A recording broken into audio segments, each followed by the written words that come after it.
Admit करायचं का सगळ्यांना? मी केलंय. केलंय. SC म्हणून कोणतरी आलंय.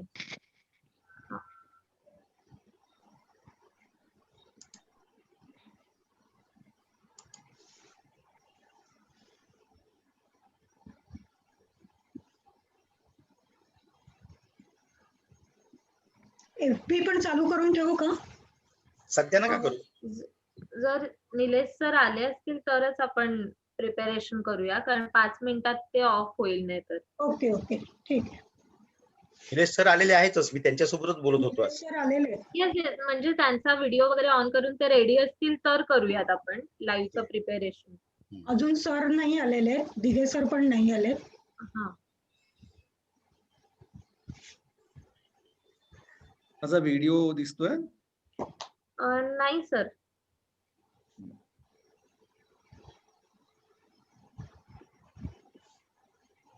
मी सुरू केलेला आहे मला वाटते, पण तो दिसत नाहीये. हा. It's taking some time. Okay okay, no problem.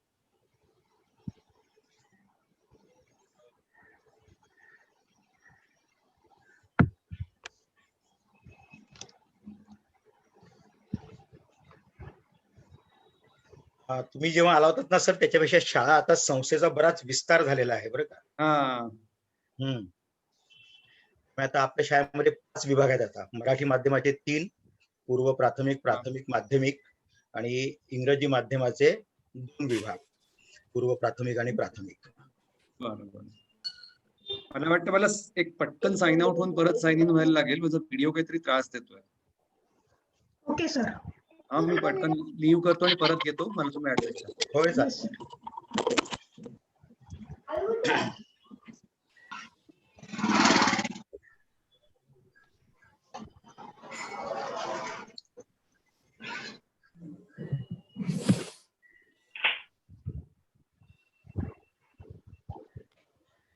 नमस्कार मॅडम.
केलं ऍडमिट.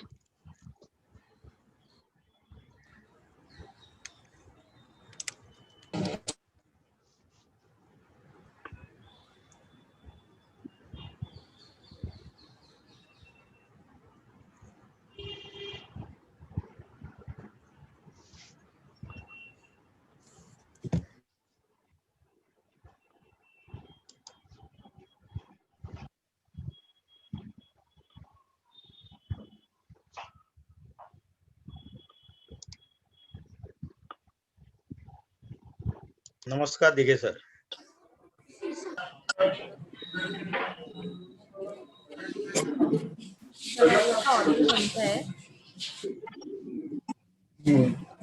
सरांच्या इथेच आहे. Okay okay. त्यांचा ऑडिओ बंद आहे. आपण रिक्वेस्ट ऑडिओ बंद आहे.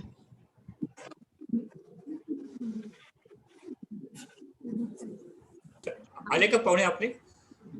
होय आलेले आहेत. आलेले. ओके. काय 2 मिनिटं थांबायचे का तुम्हाला? निमकर सर, अजून प्रॉब्लेम सॉल्व्ह होत नाही का? हो, माझा व्हिडिओ दिसत नसेल तर मला पटकन मी लॅपटॉप बदलता येतो का बघतो. हा, तुमचा व्हिडिओ नाही दिसत आहे, म्हणजे तुम्ही दिसत नाही आहात.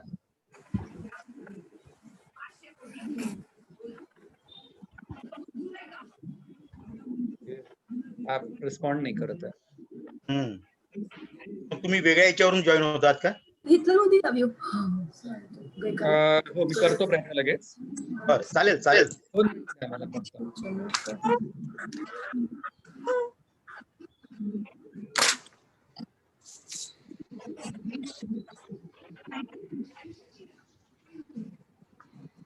आज पूजा प्रधान आपली माजी विद्यार्थिनी आपल्या मदतीला आहे. होय. कारण आज पहिल्यांदाच आपण फेसबुकवर लाईव्ह करायचा प्रयत्न करतोय. म्हणजे आपले हे वाढत चाललेले आहे आता रेंज. बरोबर. हा फेसबुकवर हा कार्यक्रम सगळा आता लाईव्ह बघायला मिळेल. आपण जास्त याची प्रसिद्धी केली नाही आज त्या कार्यक्रमाची, कारण आपल्याला खात्री नव्हती फेसबुकवर काय. पण आता अनुभव आल्यानंतर आपण सांगू शकतो सगळ्यांना. पूजा लिंक आपण वेलकम. लगेच पाठवूया. हा पूजा वेलकम. थँक्यू. पूजाची ओळख करून द्यायची म्हटली तर मराठी सृष्टीचे तुम्हाला नाव जर ऐकलं असेल तर गेल्या 6 महिन्यात म्हणजे कोरोनाच्या काळामध्ये अतिशय सुंदर प्रोग्राम ह्या मराठी सृष्टीतर्फे आयोजित केले जातात. वेगवेगळ्या फील्डमधल्या लोकांच्या मुलाखती, त्यांची ओळख, मग कला, साहित्य, क्रीडा आणि फार चांगली म्हणजे व्यक्ती त्यांनी मुलाखती घेतलेल्या आहेत. पूजा तू सांगितलं तर बरं होईल तुझ्या तोंडून मराठी सृष्टीबद्दल. या सो आमचा प्लॅन होताच लॉकडाऊनच्या आधी की आपण कार्यक्रम करायचे आणि अचानक लॉकडाऊन झालं. सो आम्ही तेव्हापासनं मनोज जोशी, यतीन कार्यकर, नितीन चंद्रकांत देसाई, त्यानंतर प्रज्ञा दया पवारांचा उद्याच होता पण तो थोडा पुढे ढकलला गेलाय. अशा लोकांच्या आम्ही मुलाखती घेतल्या, बऱ्याच लोकांच्या घेतल्यात आतापर्यंत. मी सरांबरोबर लिंक शेअर करते, म्हणजे ते शाळेच्या ग्रुपवर टाकतील. हो, म्हणजे तुम्हाला सगळ्यांना बघता येतील. फारच छान कार्यक्रम घेतलेस. Yes, yes. मस्त. आणि आपलीच माझी विद्यार्थी, माझी बहीण धनश्री प्रधान दामले, ती ओके. इंटरव्ह्यूज घेतीये. आणि आता पालक. हो, आता तिची मुलगी आता आपल्याच शाळेत येणार आहे. मस्त काम करते एकदम. शाबास की तुला. Thank you sir.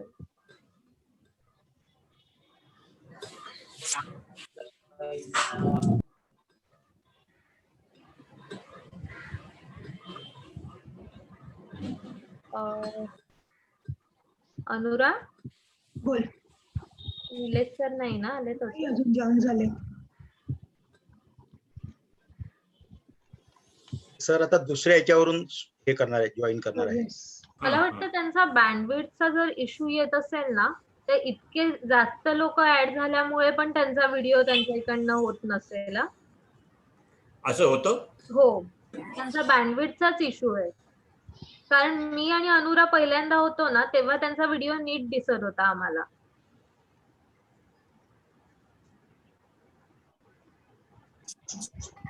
आता हे पूजा तुझ्या हा अनुभवावरून हा, कुठला प्लॅटफॉर्म आता चांगला आहे, म्हणजे सगळ्या दृष्टीने जर विचार केला झूम तर चांगला आहे सर. झूम सगळ्यात हा.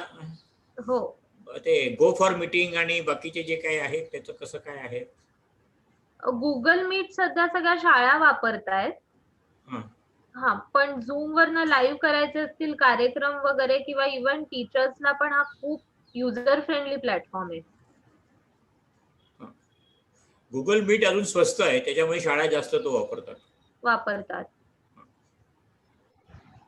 पण झूम खरंच चांगला आहे. म्हणजे आम्ही इतके कार्यक्रम लॉकडाऊन मध्ये केले ना, एकही प्रॉब्लेम आला नाही आम्हाला झूमचा.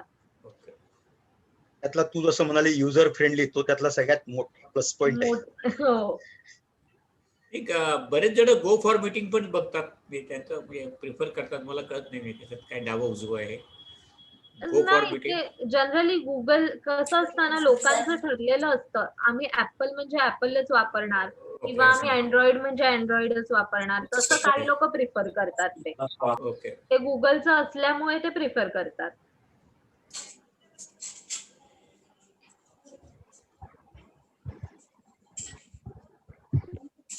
येस, अनुपमा जोशींचा मेसेज आलेला आहे. आपण सगळे आपला व्हिडिओ आणि ऑडिओ बंद करून बघूया की सर जॉईन होऊ शकतायत का. फक्त जंगले सर आणि दिघे सर, तुम्ही दोघांनीच ऑन ठेवा तुमचं विंडो. मी माझा व्हिडिओ बंद ठेवतो, ऑडिओ फक्त चालू ठेवतो.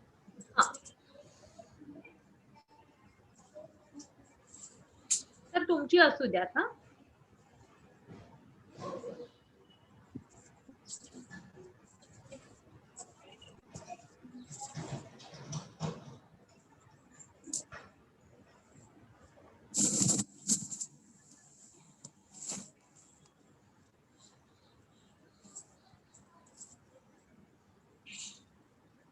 जंगले सर, ही जी आपण आता कल्पना आता झाल्या तर बघता बघता चौथं कसं काय, म्हणजे जे जंगले सरांना फक्त नाही प्रश्न हा बाकीच्या शिक्षकांना पण आहे की कसं वाटतंय तुम्हाला, म्हणजे आपण हा उपक्रम सुरू केल्यानंतर 3 महिन्यांनी किंवा 4 महिन्यांनी आपण जर मागे वळून बघितलं तर हा काय एक काही विशेष करतोय असं वाटतंय का आपण एक टाइमपास करतोय त्याच्यामध्ये, असं काही होतंय? बाकीच्यांनी बोलणं अपेक्षित आहे सरांच्या उत्तरावर. हा म्हणजे ॲक्च्युली सर मी माधुरी आहेर बोलते इंग्रजी माध्यमातून प्री प्रायमरी. हा, बोला. सर ॲक्च्युली तुम्ही आम्हाला खूप छान छान आणि वेगवेगळ्या लोकांशी भेटायची संधी देत आहे, जी इतर वेळेला शक्य होत नाही. आणि त्याच्यामुळे ॲक्च्युली गेल्या वेळेसचं माझं चुकलं आहे, राहून गेलं काही कारणास्तव. मी त्याचा अपॉलॉजी लेटर पण दिलं मॅमना. पण असे वेगवेगळ्या प्रांतातले आणि शिक्षणाशी रिलेटेड लोक, एवढे मोठे लोक आम्हाला अदरवाईज बघायला मिळणार नाहीत किंवा ऐकायला मिळणार नाहीत. ते तुमच्यामुळे आम्हाला इथे बघायला आणि ऐकायला मिळतात. खूप खूप धन्यवाद आणि हे असंच चालू राहू दे. निलेश सर, काय प्रॉब्लेम सॉल्व्ह होतोय का? माझा आवाज पोहोचतोय का तुमच्यापर्यंत? होय, आवाज येतोय सर. व्हिडिओचा काहीतरी प्रॉब्लेम आहे, तर should we continue only with the audio नाव? ओके ओके, नो मी प्रॉब्लेम. तोपर्यंत दुसऱ्या बाजूने साइन इन करायचा प्रयत्न करतो. जर दुसऱ्या साइन इन झालं तर मी व्हिडिओ ऑन करेन. बर, पण जर आवाज येत असेल तर आपण आवाज एकदम स्पष्ट आणि छान येतोय. बरं, हरकत नाही. मग आपण आता मला सुरू तुम्ही करूया. दिसलात तर अजून जास्त चांगलं वाटलं असतं. हो बरोबर, पण मगाशी म्हटलंच होतं की आमच्या इथे जरा कनेक्टिव्हिटीचा होय प्रॉब्लेम ना, आहे, होय ना, होय. तर त्यामुळे एक हरकत नाही सर. आपण FB ला जायचं ठीक आहे, आपण सुरू करूया. हे आता आपण सुरू करूया. Yes yes sir. Me on करते. मला वाटतं थोडं FB ला जाण्याच्या आधी थांबूया, थोडं स्टेबल होऊ दे, मग जाऊ. ओके, बरं, ओके. ठीक आहे सर. कारण मला गॅरंटी नाही देता येते की मी कंटिन्युअसली कनेक्टेड राहू शकतोय की नाही, कारण खूप फ्लक्च्युएट होताना दिसतंय नेट इथे. ओके, मग तुम्ही सांगितलं का मी FB ला जाईन सर? हा, म्हणजे ज्या वेळेला सगळं जरा सेट होईल त्याच्यानंतर जा FB वरती. आपण सुरुवात करूया. मी दुसऱ्या लॅपटॉपची व्यवस्था करतोय, but will take some time. तुम्ही सांगा. ओके. निलेश सर, मी हा. पूजा बोलतेय. हा. तुम्ही मोबाईल वरनं ऑनलाईन येत आहे की लॅपटॉप वरनं, आता जिकडे आहात ते? ओके. आता सर दिसायला लागला, तुम्ही दिसायला लागला. मला वाटतं व्हिडिओ आहे स्टार्ट. होय, सुरू झालाय सर. हा. नमस्कार. नमस्कार. मी दुसऱ्या लॅपटॉप करतोय. मध्ये अडचण आली तर आपण लॅपटॉप बदलूया. आता फक्त सगळ्यांनी आवाज त्यांचा म्यूट करा, पण सरांचा इको येतोय मध्ये बोलताना. माझ्याच इथून येतोय इको. हो सर. कारण माझ्याकडे दुसरा लॅपटॉप ऑन केलाय. जरा 1-2 मिनिटं द्या मला. तो बंद केला की मग जाईल तो इको. बरोबर आहे.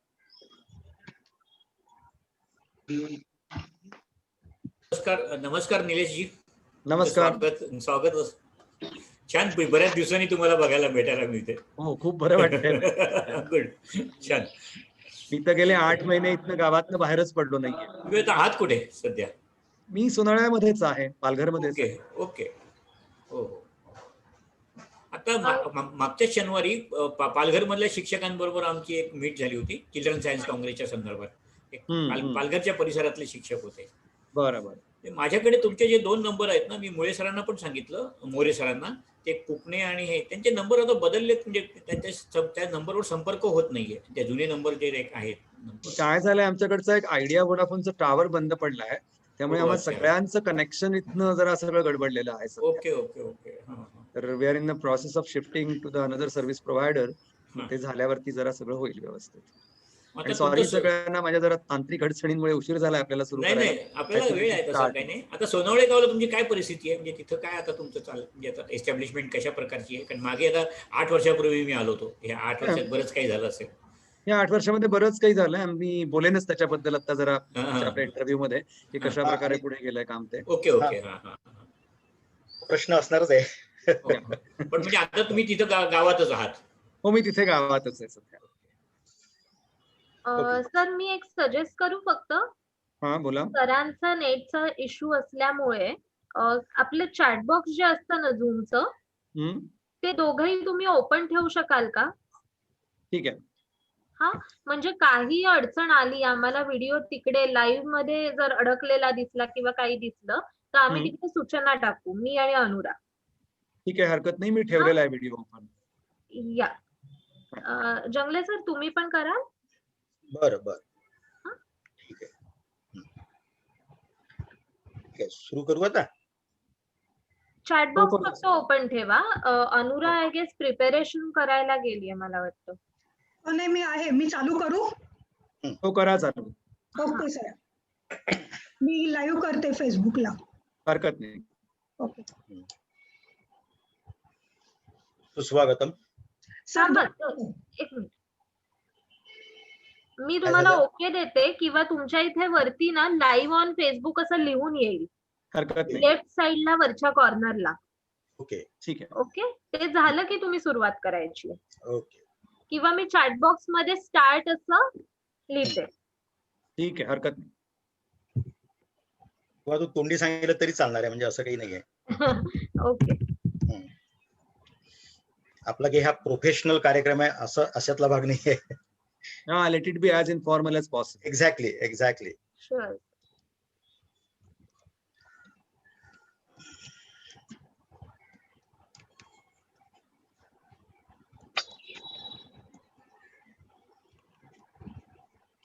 तुझा ग्रीन सिग्नल आला की मग सुरू करूया. Yes sir. आपण प्रोफेशनल नाही पण परफेक्शन कडे जात आहोत. होय गेल्या 6 महिन्यामध्ये आपण बघितलं, आपण कुठून पहिल्या कार्यक्रमाला आपल्याला सगळ्यांना टेन्शन आलं होतं. होय. काय सुरू करतोय आपण. 4 ठिकाणी आपण कॅमेरे आणि हे लावले होते की एकाच लाईट गेले, काही झालं तर दुसरा बोलेल, तिसरा बोलेल. 4 जण आपण तयार करून ठेवले होते. त्या मानाने आपण पुष्कळ आता आपला सपोर्ट चांगला झालेला आहे. तेव्हा आपण सगळेच या सगळ्या मीडियाशी एकदम नवीन होतो ना. तर ती गो लाईव्ह वर क्लिक करते आता. ओके. मी तुम्हाला देते इन्स्ट्रक्शन गेलं की. Okay sir, start. Okay, thank you. सुस्वागतम. सगळ्यांना नमस्कार. सरस्वती मंदिर ट्रस्टचे कार्यकारी विश्वस्त दिघे सर आपल्यासोबत आज मार्गदर्शन करण्याकरता म्हणा, संवाद करण्याकरता म्हणा उपस्थित असणारे क्वेस्टचे निलेश निमकर सर, सरस्वती मंदिर ट्रस्टच्या अंदर येणाऱ्या 5ही विभागाचे मुख्याध्यापक, माध्यमिक विभागाचे उपमुख्याध्यापक, उपस्थित सर्व विभागाचे शिक्षक, या सगळ्यांना एकदा नमस्कार करतो आणि आपला आजचा कार्यक्रम आपण सुरू करूया. निमकर सर, यावर्षी आम्ही हा एक विशेष कार्यक्रम सुरू केलाय बरं का. यावर्षी या पद्धतीचे 3 कार्यक्रम यापूर्वी झालेले आहेत आणि हे आपलं जे आजचं जे आहे ते 4थं पुष्प आहे. सुरुवातीला आपण नॅशनल एज्युकेशन पॉलिसी जाणून घेतली. त्यानंतर आपण ग्रामीण विभागामध्ये सध्या या काळामध्ये कसं शिक्षण चालू आहे हे जाणून घेण्याचा प्रयत्न केला, ग्रामीण भागातील शिक्षकांकडूनच. नंतर 3ऱ्या भागामध्ये आम्ही आमच्या शाळेतील जे आता रिटायर झालेले आहेत, त्यांनी त्यावेळेस त्यांचं एक अतिशय चांगले कुशल शिक्षक म्हणून ज्यांचं नाव होतं, तर त्यांच्याकडून आम्ही त्यांचे अनुभव जाणून घेतले. तुमच्या एक लक्षात आलं असेलच, तुमचं जे मुख्य क्वालिटी एज्युकेशन आहे, क्वालिटी एज्युकेशन कडे जाण्याचा आमचा हा सगळा प्रयत्न आहे. आमची जी संस्था आहे महाराष्ट्रातली एक क्वालिटी एज्युकेशन देणारी संस्था आहे, परंतु क्वालिटी एज्युकेशन मध्ये त्याचं परफेक्शन कधीच येऊ शकत नाही. त्याकरता प्रवासच फक्त चालू असतो. त्यामुळे त्याचा आमचा हा प्रवास चालू आहे आणि सगळ्यात विशेष म्हणजे तो या काळात सुद्धा थांबलेला नाहीये. आजच्या पुष्पाचं एक अजून वैशिष्ट्य असं आहे की जे आम्ही क्वालिटी एज्युकेशन म्हणतोय, आम्हाला त्यातलीच तज्ञ व्यक्ती आज मिळालेली आहे, ते आमचं फार मोठं भाग्य आहे. त्यामुळे तुमच्याकडून आम्ही क्वालिटी एज्युकेशन म्हणजे काय आणि आम्ही काय करायला पाहिजे हे सगळं जाणून घेणारच आहोत. आता बाकी सगळे उपस्थित असणाऱ्यांकरता आज आपल्यासोबत जे निलेश निमकर सर बोलणार आहेत, ते नेमकं काय काम करतात, त्यांचा परिचय फार मोठा आहे आणि खरं म्हणजे आपण त्यांना पूर्ण अपरिचित असे नाही आहोत. पण जसं मी तुम्हाला मग म्हणालो की आमची शाळा आता जराशी एक्सटेंडेड रूपामध्ये आहे, तर त्यामुळे काही शिक्षकांना तुम्ही परिचित आहात, काही जणांना नाही आहात, म्हणून थोडासा एक परिचय की आपण कोणाला ऐकतो आहोत हे सगळ्यांना कळावं म्हणून एक थोडक्यात परिचय करून देतो. कारण सरांचा जर डिटेल परिचय करायला लागलो तर मला वाटते मग माझाच वेळ जास्त होईल आणि सरांना तेवढं बोलणं कमी मिळेल. आपल्याला सरांना ऐकायचं आहे मुख्य. तर थोडक्यात मी परिचय देतो सरांचा. श्री निलेश निमकर हे क्वालिटी एज्युकेशन सपोर्ट ट्रस्ट म्हणजेच क्वेस्ट, आणि क्वेस्ट म्हटलं की आपल्याला निमकर सर हे नाव त्याच्यासोबत असोसिएट झालेलं दिसतं, कारण या संस्थेचे ते संस्थापक आहेत, विश्वस्त आहेत आणि संचालक सुद्धा आहेत. शिक्षण क्षेत्रात ते गेली 20 वर्ष कार्यरत आहेत. बाल शिक्षण, प्राथमिक आणि माध्यमिक शिक्षण, तसंच शिक्षक प्रशिक्षण आणि अभ्यासक्रम या विकासाच्या क्षेत्रात त्यांचं प्रमुख योगदान आहे. प्रामुख्याने ग्रामीण आणि आदिवासी विभागातील शिक्षण क्षेत्रात त्यांचा अनुभव आहे. त्याचबरोबर त्यांनी मोठ्या शहरातील शिक्षण संस्थांसाठीही सल्लागार म्हणून काम केलेलं आहे. त्यांच्या शिक्षण क्षेत्रातील कामाची सुरुवात ग्राम मंगल, जे आपल्यापैकी सगळ्यांना परिचित असणारं नाव आहे आणि महाराष्ट्रातलं एक शिक्षण क्षेत्रातलं फार मोठं नाव आहे, या संस्थेमध्ये सर आधी सुरुवातीला शिक्षक होते आणि नंतर त्या संस्थेचे ते संचालकही होते. तिथे त्यांनी आदिवासी मुलांच्या शिक्षणासाठी अनेक अभिनव उपक्रम राबवले. 2007 साली त्यांनी क्वालिटी एज्युकेशन सपोर्ट ट्रस्ट म्हणजेच क्वेस्ट या संस्थेची स्थापना केली. क्वेस्टचे अनेक उपक्रम ग्रामीण आणि आदिवासी विभागात गुणवत्तापूर्ण शिक्षण देण्यासाठी विद्यार्थी आणि शिक्षक यांच्यासोबत चालवले जातात. पूर्व प्राथमिक ते 5व्या इयत्तेपर्यंतच्या मुलांसाठी भाषा, गणित आणि विज्ञान शिकवण्याच्या पद्धतींवर निमकर सरांनी विशेष काम केलेलं आहे. तसंच मुंबईतल्या IB आणि IGCSE ॲफिलिएटेड शाळांचे अभ्यासक्रम तयार करण्यासाठी सल्लागार म्हणून सर काम करत असतात. भाषा आणि गणित शिक्षणासाठी मिश्र पद्धतीने म्हणजे ऑनलाईन आणि ऑफलाईन असं म्हणजे प्रत्यक्ष चालणारे कोर्स त्यांनी तयार केलेले आहेत आणि त्यामार्फत शिक्षकांच्या व्यावसायिक विकासासाठी संधी उपलब्ध केली आहे. मराठी आणि इंग्रजी भाषेत चालवले जाणारे हे पहिलेच ब्लेंडेड मोड कोर्स आहेत. महाराष्ट्रातील विविध ठिकाणचे शिक्षक सध्या हे कोर्स करत आहेत. प्रारंभिक साक्षरता आणि प्राथमिक शिक्षणासंबंधी संशोधन करणं निमकर सरांचं खास आवडतं काम आहे बरं का, जी त्यांच्या संपूर्ण कामाला दिशाही देतं. यशवंतराव चव्हाण मुक्त विद्यापीठाच्या बाल शिक्षणावरील अभ्यासक्रम तयार करण्याच्या समितीवर ते होते. आकार त्या महाराष्ट्र सरकारच्या बाल शिक्षण अभ्यासक्रमाच्या रचनेतही त्यांचा सहभाग होता. Literacy research in Indian languages Tata trust आणि अझीम प्रेमजी युनिव्हर्सिटीच्या 5 वर्ष चालणाऱ्या उपक्रमासाठी निमकर सरांनी मराठी भाषेच्या अनेक चाचण्या तयार केल्या आणि क्वेस्ट संस्थेने मराठी भाषेच्या संशोधनाचा संपूर्ण भार उचलला. भारतीय भाषांमध्ये झालेलं अशा प्रकारचं पहिलं संशोधन होतं. महाराष्ट्र सरकारच्या जिल्हा प्राथमिक शिक्षण कार्यक्रमात शिक्षक आणि सल्लागार म्हणून त्यांचा सहभाग होता. शिक्षकांसाठी टेलिकॉन्फरन्स द्वारे शिक्षणाचा कार्यक्रम तयार करून राबवण्याची त्यांची मुख्य जबाबदारी होती. Sir Ratan Tata trust, UNICEF आणि IIM अहमदाबाद अशा संस्थांमध्ये सल्लागार आणि शिक्षक म्हणून त्यांना वेळोवेळी बोलवण्यात येतं. 2011 साली महाराष्ट्र फाउंडेशन या संस्थेनं निमकर सरांच्या शैक्षणिक कार्याची दखल घेऊन त्यांना पुरस्कार दिला. 2017 मध्ये एज्युकेशन वर्ल्ड मॅगझिन तर्फे त्यांना extraordinary early child education leadership award देण्यात आलं. निलेश निमकर यांना लहान मुलांसाठी पुस्तकं लिहायलाही आवडतं. वाचायला शिकण्याची सुरुवात करणाऱ्या मुलांसाठी मराठीत त्यांनी लिहिलेली अनेक चित्रमय पुस्तकं प्रकाशित झालेली आहेत. सरांचे मी बोलताना फक्त 2 पुरस्कार मिळाले, बोललो, पुरस्कार भरपूर आहेत बरं का, आणि ओळख सुद्धा यापेक्षा कितीतरी जास्त आहे.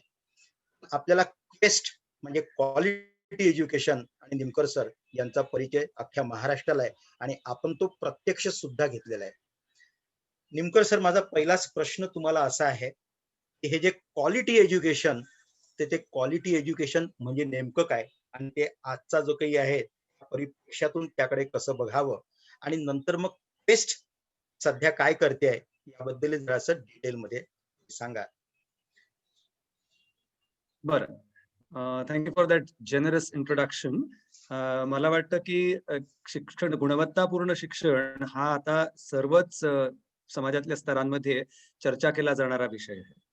शिक्षणाची गुणवत्ता म्हणजे नेमकं काय याची एकच एक अशी व्याख्या तयार करता येणार नाही, पण तरीही ढोबळ मानाने क्वालिटी एज्युकेशन म्हणजे काय याच्याकडे आपल्याला नक्कीच बघता येऊ शकेल. एक पहिली गोष्ट अशी आहे की आपण शिक्षणाची गुणवत्ता ही केवळ मुलांच्या आउटपुट मधनं, म्हणजे केवळ मुलांच्या परीक्षांच्या मधनं मोजू शकत नाही, तर त्या परीक्षांमध्ये मिळवलेलं त्यांचं यश हे कुठल्या प्रक्रियेमधनं जाऊन मिळवलेलं आहे त्या प्रक्रियेचा सुद्धा आपल्याला त्याच्यामध्ये विचार करावा लागतो.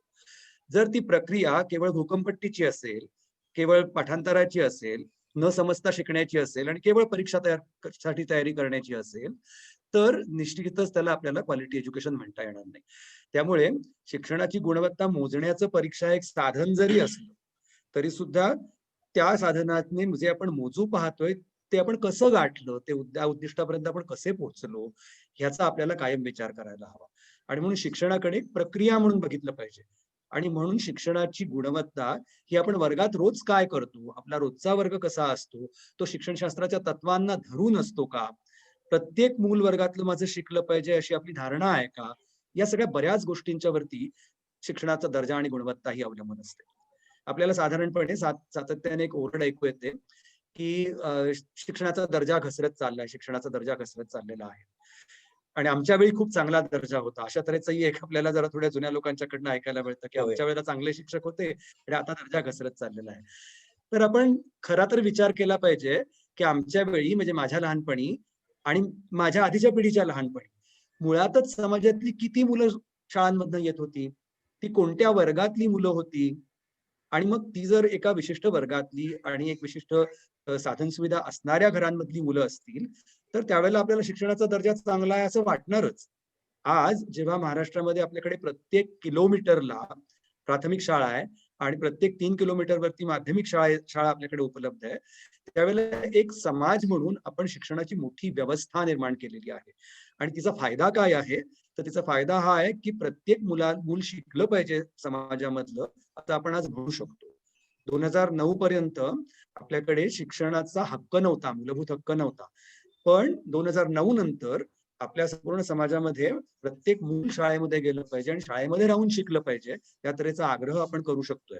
त्यामुळे जेव्हा एवढी मोठ्या प्रमाणावरती मुलं जेव्हा शिक्षण व्यवस्थेत येतात तेव्हा तात्पुरतं काही काळासाठी असं वाटणं अगदी नक्कीच शक्य आहे की शिक्षणाचा दर्जा घसरला.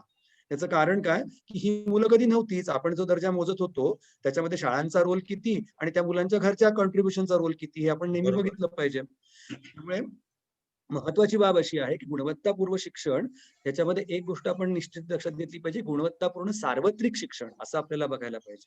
प्रत्येक मूल त्याला गुणवत्तापूर्ण शिक्षण मिळणार का? आपल्याकडे काय झालेलं आहे की एक उतरण जशी आपल्या समाजामध्ये आपल्याला बघायला मिळते तशीच आपली शाळांची पण उतरण आहे. म्हणजे आयबीच्या शाळा आहेत, IGCSEच्या शाळा आहेत, मग त्याच्यानंतर ICSEच्या शाळा आहेत, CBSEच्या शाळा आहेत, मग त्याच्यानंतर स्टेट बोर्डाच्या शाळा आहेत, जिल्हा परिषदेच्या शाळा आहेत, एडेड शाळा आहेत. थोडक्यामध्ये जी समाजामध्ये उतरंड आहे तीच आपण शाळांची सुद्धा करून ठेवलेली आहे. आणि त्यामुळे गुणवत्ता शिक्षणाची म्हणजे नेमकं काय याची प्रत्येक ठिकाणची व्याख्या आपल्याला वेगवेगळी करावी लागेल. मी थोडक्यात असं म्हणेन की जिथे आज आपण आहोत तिथून आपण 4 पावलं पुढे टाकणं, तिथून गुणवत्तेच्या दिशेने सरकणं, अशा तऱ्हेची एक आपल्याला लवचिक व्याख्या त्याची बनवायला हवी. त्यामुळे प्रत्येक शाळेला ती अगदी कितीही नामांकित असो मानांकित असो, गुणवत्तेच्या मध्ये सुधारणा करायला कायम वाव असतोच. आणि शिक्षणाचं शास्त्र हे अतिशय डायनामिक शास्त्र आहे, गतिमान शास्त्र आहे, बदलणारं शास्त्र आहे. तर त्याच्यामुळे त्या शिक्षणाच्या शास्त्रावरती संशोधनातनं आलेल्या नव्या विचारांवरती आपण आपली शाळा चालवतो का, तर त्याला दर्जात्मक किंवा गुणवत्तापूर्ण असं म्हणता येईल. केवळ परीक्षेमध्ये आमची मुलं चांगलं यश मिळवतात हे अत्यंत मर्यादित स्वरूपाची गुणवत्ता त्याच्याकडे बघणं असं होईल. त्या परीक्षेच्या आधी वर्षभर आम्ही वर्गात काय करतो, तिथे मुलं कशी शिकतात, मुलं खरोखरच समजून उमजून शिकतात का परीक्षेसाठी फक्त पाठांतर करत बसतात, प्रश्न आपण स्वतःला विचारले पाहिजेत आणि याची उत्तरं जर शिक्षणशास्त्राला धरून असतील तर मग आपली शाळा गुणवत्तापूर्ण आहे असं आपल्याला नक्की म्हणता येईल. आता दुसरा प्रश्न जो तुम्ही मला विचारला होता की क्वेस्ट या संदर्भामध्ये काय करते, तर क्वालिटी एज्युकेशन सपोर्ट ट्रस्ट ही जी आमची संस्था आहे त्या संस्थेचं मुख्य उद्दिष्ट असं आहे की मुख्य धारेतल्या ज्या शाळा आहेत, म्हणजे जिल्हा परिषदेच्या शाळा असतील किंवा नगरपालिकेच्या शाळा असतील, आश्रम शाळा असतील आदिवासी मुलांच्या, तर या मुलांच्या शाळांमध्ये गुणवत्तापूर्ण शिक्षणासाठी प्रयत्न करणं. आणि मी जसं म्हटलं तसं की गुणवत्तापूर्ण शिक्षण म्हणजे केवळ एंड रिझल्ट नाही, तर रोजची वर्गातली प्रक्रिया गुणवत्तापूर्ण कशी होईल याच्यासाठी काम करणं. साधारणपणे या क्षेत्रातल्या संशोधनातून असं दिसतं की एक महत्वाचा जो अत्यंत घटक आहे शिक्षणाच्या गुणवत्तेशी जोडलेला, तो म्हणजे शिक्षक आहे. त्यामुळे आमचं सगळं मुख्य काम हे शिक्षकांच्या सोबत आहे. शेवटी मी उत्तम इमारत उभी करू शकेन, चांगली सगळ्या सोयी सुविधा वर्गामध्ये आणून उभ्या करू शकेन, मी काय प्रोजेक्टर आणेन, डिजिटल टेक्नॉलॉजी आणेन, सगळ्या गोष्टी वर्गामध्ये मी आणू शकेन, त्याच्याकरता पैशाचा रिसोर्स पुरेसा असतो. पण हे सगळं वापरणारा जो शिक्षक आहे तो जर मजबूत नसेल, तो जर आधुनिक जे काही चाललंय या शिक्षणशास्त्रामध्ये तो समजून घेणारा नसेल, तर ह्या सगळ्या वरवरच्या गोष्टींचा इम्पॅक्ट हा तुलनेने कमीच राहणार. आणि म्हणून शिक्षक हा एक अत्यंत महत्वाचा घटक आहे शिक्षण व्यवस्थेमधला आणि त्याच्या सबलीकरणासाठी, त्यांना मदत करण्यासाठी, त्यांच्या सोबत काम करण्यासाठी म्हणून आमची संस्था काम करते. आपल्या मॅनेजमेंटमध्ये टोटल क्वालिटी मॅनेजमेंट ही एक टर्म आहे. तशी तुम्ही आता ही शिक्षणामध्ये जी क्वालिटी एज्युकेशन जी आणलेली आहे, म्हणजे ते आहेच त्याबद्दलची टर्म. आता मला तुमच्याकडून हे जाणून घ्यायला आवडेल की हे क्वालिटी एज्युकेशन देण्याकरता शिक्षकांनी स्वतःमध्ये कोणकोणते गुण, म्हणजे आजकालचं जे काही आहे ना त्याच्यामध्ये, म्हणजे मला पुस्तकी जे असतात लिहिलेले त्या पद्धतीने नकोय, कारण तुम्ही फील्डवर काम करणारे आहात आणि तुम्ही 20 वर्षापासून काम करणारे आहात. त्याच्यानंतर तुम्ही आता जसं शाळेची उतरंड सांगितली तशी काही शाळा काम करणाऱ्या आहेत, त्यांनी कसं आहे मुलंच सिलेक्ट करून घेतलेली आहेत आणि मग त्यांच्यावर ते गुणवत्तापूर्ण शिक्षण देण्याचा असा त्यांचा दावा आहे. तुम्ही म्हणजे एकदम आदिवासी भागामध्ये, ग्रामीण भागामध्ये, म्हणजे जिथे असं क्वालिटी शोधायचीच नाही मुलामधली, तरी त्याला क्वालिटी एज्युकेशन द्यावं असा तुम्ही कायम प्रयत्न केलेला आहे. तुम्ही शिक्षकांनी हे क्वालिटी एज्युकेशन देण्याकरता मुलांना स्वतःमध्ये कोणते गुण आणावेत असं तुम्हाला वाटतं, किंवा आम्ही काय त्याच्याकरता प्रयत्न करायला पाहिजे? एक महत्वाची गोष्ट अशी आहे की सर्वात प्रथम म्हणजे की आपण शिक्षकांनी स्वतःकडे एक प्रोफेशनल म्हणून बघितलं पाहिजे, एक व्यावसायिक म्हणून बघितलं पाहिजे. जसं डॉक्टर किंवा वकील किंवा चार्टर्ड अकाउंटंट स्वतःला व्यावसायिक मानतात, तसं आपल्या व्यवसायाकडे आपल्याला बघायला पाहिजे. केवळ एक नोकरदार म्हणून बघणं ही अत्यंत घातक गोष्ट ठरेल त्याच्यामध्ये. अजून एक महत्वाची गोष्ट अशी की व्यावसायिक म्हणून एकदा आपण स्वतःकडे बघायचं ठरवलं की आपल्याला काही जुन्या कल्पना टाकाव्या लागतात. ते म्हणजे शिक्षकाचं उगाच केलेलं उदात्तीकरण, की त्याने सर्व गुण संपन्न असायला हवं, त्याने असं असायला हवं की त्याच्यामध्ये कुठलाही दोष नाही. तर अशी माणसं काही आपल्याला मिळणार नाहीत आणि हजारोच्या किंवा लाखोंच्या संख्येने तर बिलकुल मिळणार नाही. पण एक मात्र निश्चित की एकदा आपण या गोष्टीकडे व्यवसाय म्हणून बघायला लागलो की त्या व्यवसायामध्ये ती व्यावसायिकता मिळवण्यासाठी म्हणून आपल्याला बराच झगडा करावा लागणार. याचं कारण असं की वेगाने शिक्षणशास्त्र गेल्या काही वर्षांच्या संशोधनांमुळे बदलतंय आणि दुर्दैव असं आहे की हे झालेले बदल आपल्या शाळांच्या पर्यंत पोहोचवण्यासाठी आपल्याकडे व्यवस्था नाही. म्हणजे असं की आपण कधीतरी शिक्षणशास्त्र शिकतो बीएड मध्ये किंवा बीएड मध्ये असताना, आणि त्याच्यानंतर हळूहळू असं होतं की आपण आपल्या थंब रूल वरतीच काम करत राहतो. पुढे जाऊन या क्षेत्रात नवीन काय घडतंय हे समजून घेण्याची फारशी आपल्याला गरज वाटत नाही. तर ते समजून घेणं ही अत्यंत महत्वाची गोष्ट आहे त्याच्यामध्ये. दुसरा एक महत्वाचा भाग त्याच्यामधला असा की हे समजून घेण्यासाठी एक दुर्दैव असं की मराठीमध्ये ह्याच्यामध्ये फारसं काही उपलब्ध नाही. अत्याधुनिक विचार जे शिक्षणशास्त्रामधले आहेत तर ते आपल्यापर्यंत पोहोचवण्यासाठी म्हणून आपल्याकडे मार्ग नाहीत, मराठी भाषेमध्ये तसे उपलब्ध करून दिलेले नाही. याकरता बराच काळ आपल्याला इंग्रजीवरती अवलंबून राहावं लागतं. त्यामुळे ते विचार समजून घेणं हा त्याच्यातला पहिला टप्पा असतो. त्याच्यात दुसरी गोष्ट अशी की शिक्षणाच्या शास्त्रामध्ये सर्वात बदल जो घडलाय तो असा की शिक्षक आता गुरु म्हणून न राहता एक प्रकारे फॅसिलिटेटर, एक प्रकारे मुलांच्या सोबत बरोबरीने मुलांशी वागणारी व्यक्ती, अशा तऱ्हेचा एक अपेक्षा आता या देशामध्ये आली आहे की गुरु म्हणून आदर असणं आणि मग गुरुजींनी सांगितलं ते सगळं करणं आणि शिक्षकांनी सांगितलेलं सगळं मानणं, यालाच कोणी चांगला वर्ग जगामध्ये म्हणत नाही. उलट बरोबर. असा वर्ग की जिथे शिक्षकाला प्रश्न विचारले जात आहेत, जिथे मुलं प्रश्न विचारतायत आणि शिक्षक त्यांना उत्तर द्यायचा प्रयत्न करतोय, किंवा असं म्हणतोय की आपण दोघं मिळून उत्तरं शोधूया. यातल्या काही गोष्टी मलाही येणार नाही, तुम्ही म्हणताय ते सगळं मला माहिती असं नाही, मी काही सर्वज्ञ नाही, Exactly. पण आपण एकत्र मिळून उत्तर शोधू शकू, अशी जर आपली भूमिका असेल तर तो वर्ग चांगला आहे असं आता मानण्यात येतं. दुसरी महत्वाची गोष्ट म्हणजे असं की आपण प्रत्येक मूल शिकलं पाहिजे ह्याच्यावरती आपला ठाम आणि दृढ विश्वास आहे का, हेही आपल्याला शिक्षक म्हणून विचारलं पाहिजे. मग अशी जसं सर म्हणाले तसं की सगळी जर चांगली गुणवत्तापूर्ण मुलं जर मी निवडून घेतली तर शाळेची गुणवत्ता चांगली दिसेलच की त्याच्यामध्ये तुमचं कॉन्ट्रीब्युशन किती. पण ज्या वेळेला एखादा डॉक्टर असं नाही ना म्हणू शकत की बाबा मी फक्त बरे होणारे पेशंट तपासेन, मरणारे काही नाही तपासणार, किंवा ज्यांचं काय ज्यांचं धोका आहे त्यांना मरण्याचा त्यांना नाही मी घेणार, असं नाही म्हणू शकत. शेवटपर्यंत तो झगडत राहतो, त्याला यावं म्हणून, तो माणूस जगावा म्हणून. तसं प्रत्येक मुलाला यावं, आपण झगडणार का, आपल्या याच्यावरती विश्वास आहे का की प्रत्येक मुलाला यायला पाहिजे म्हणून, आणि का आपण असं मानून चालतोय की चला काही मुलं तर त्यांना एनिवे काही येत नाही तर त्यांच्याकरता कशा करता आपला वेळ वाया घालवायचा. अशी जर आपली धारणा असेल तर आपण निखालसच व्यावसायिक म्हणून चांगले शिक्षक नाही असं आपल्याला म्हणायला लागेल. आणि त्यामुळे जसं एखाद्या गुणवान मुलाला, एखाद्या तथाकथित हुशार मुलाला आपण मदत करतो ते करायला पाहिजे. मी अजिबातच असं म्हणत नाही की टॅलेंट नर्चर करू नये किंवा म्हणजे गुणवत्तेचा विकास करण्यासाठी प्रयत्न करू नये, पण केवळ निवडक मुलांच्या गुणवत्तेचा विकास करणं हे काही व्यावसायिकपणाचं लक्षण नाही.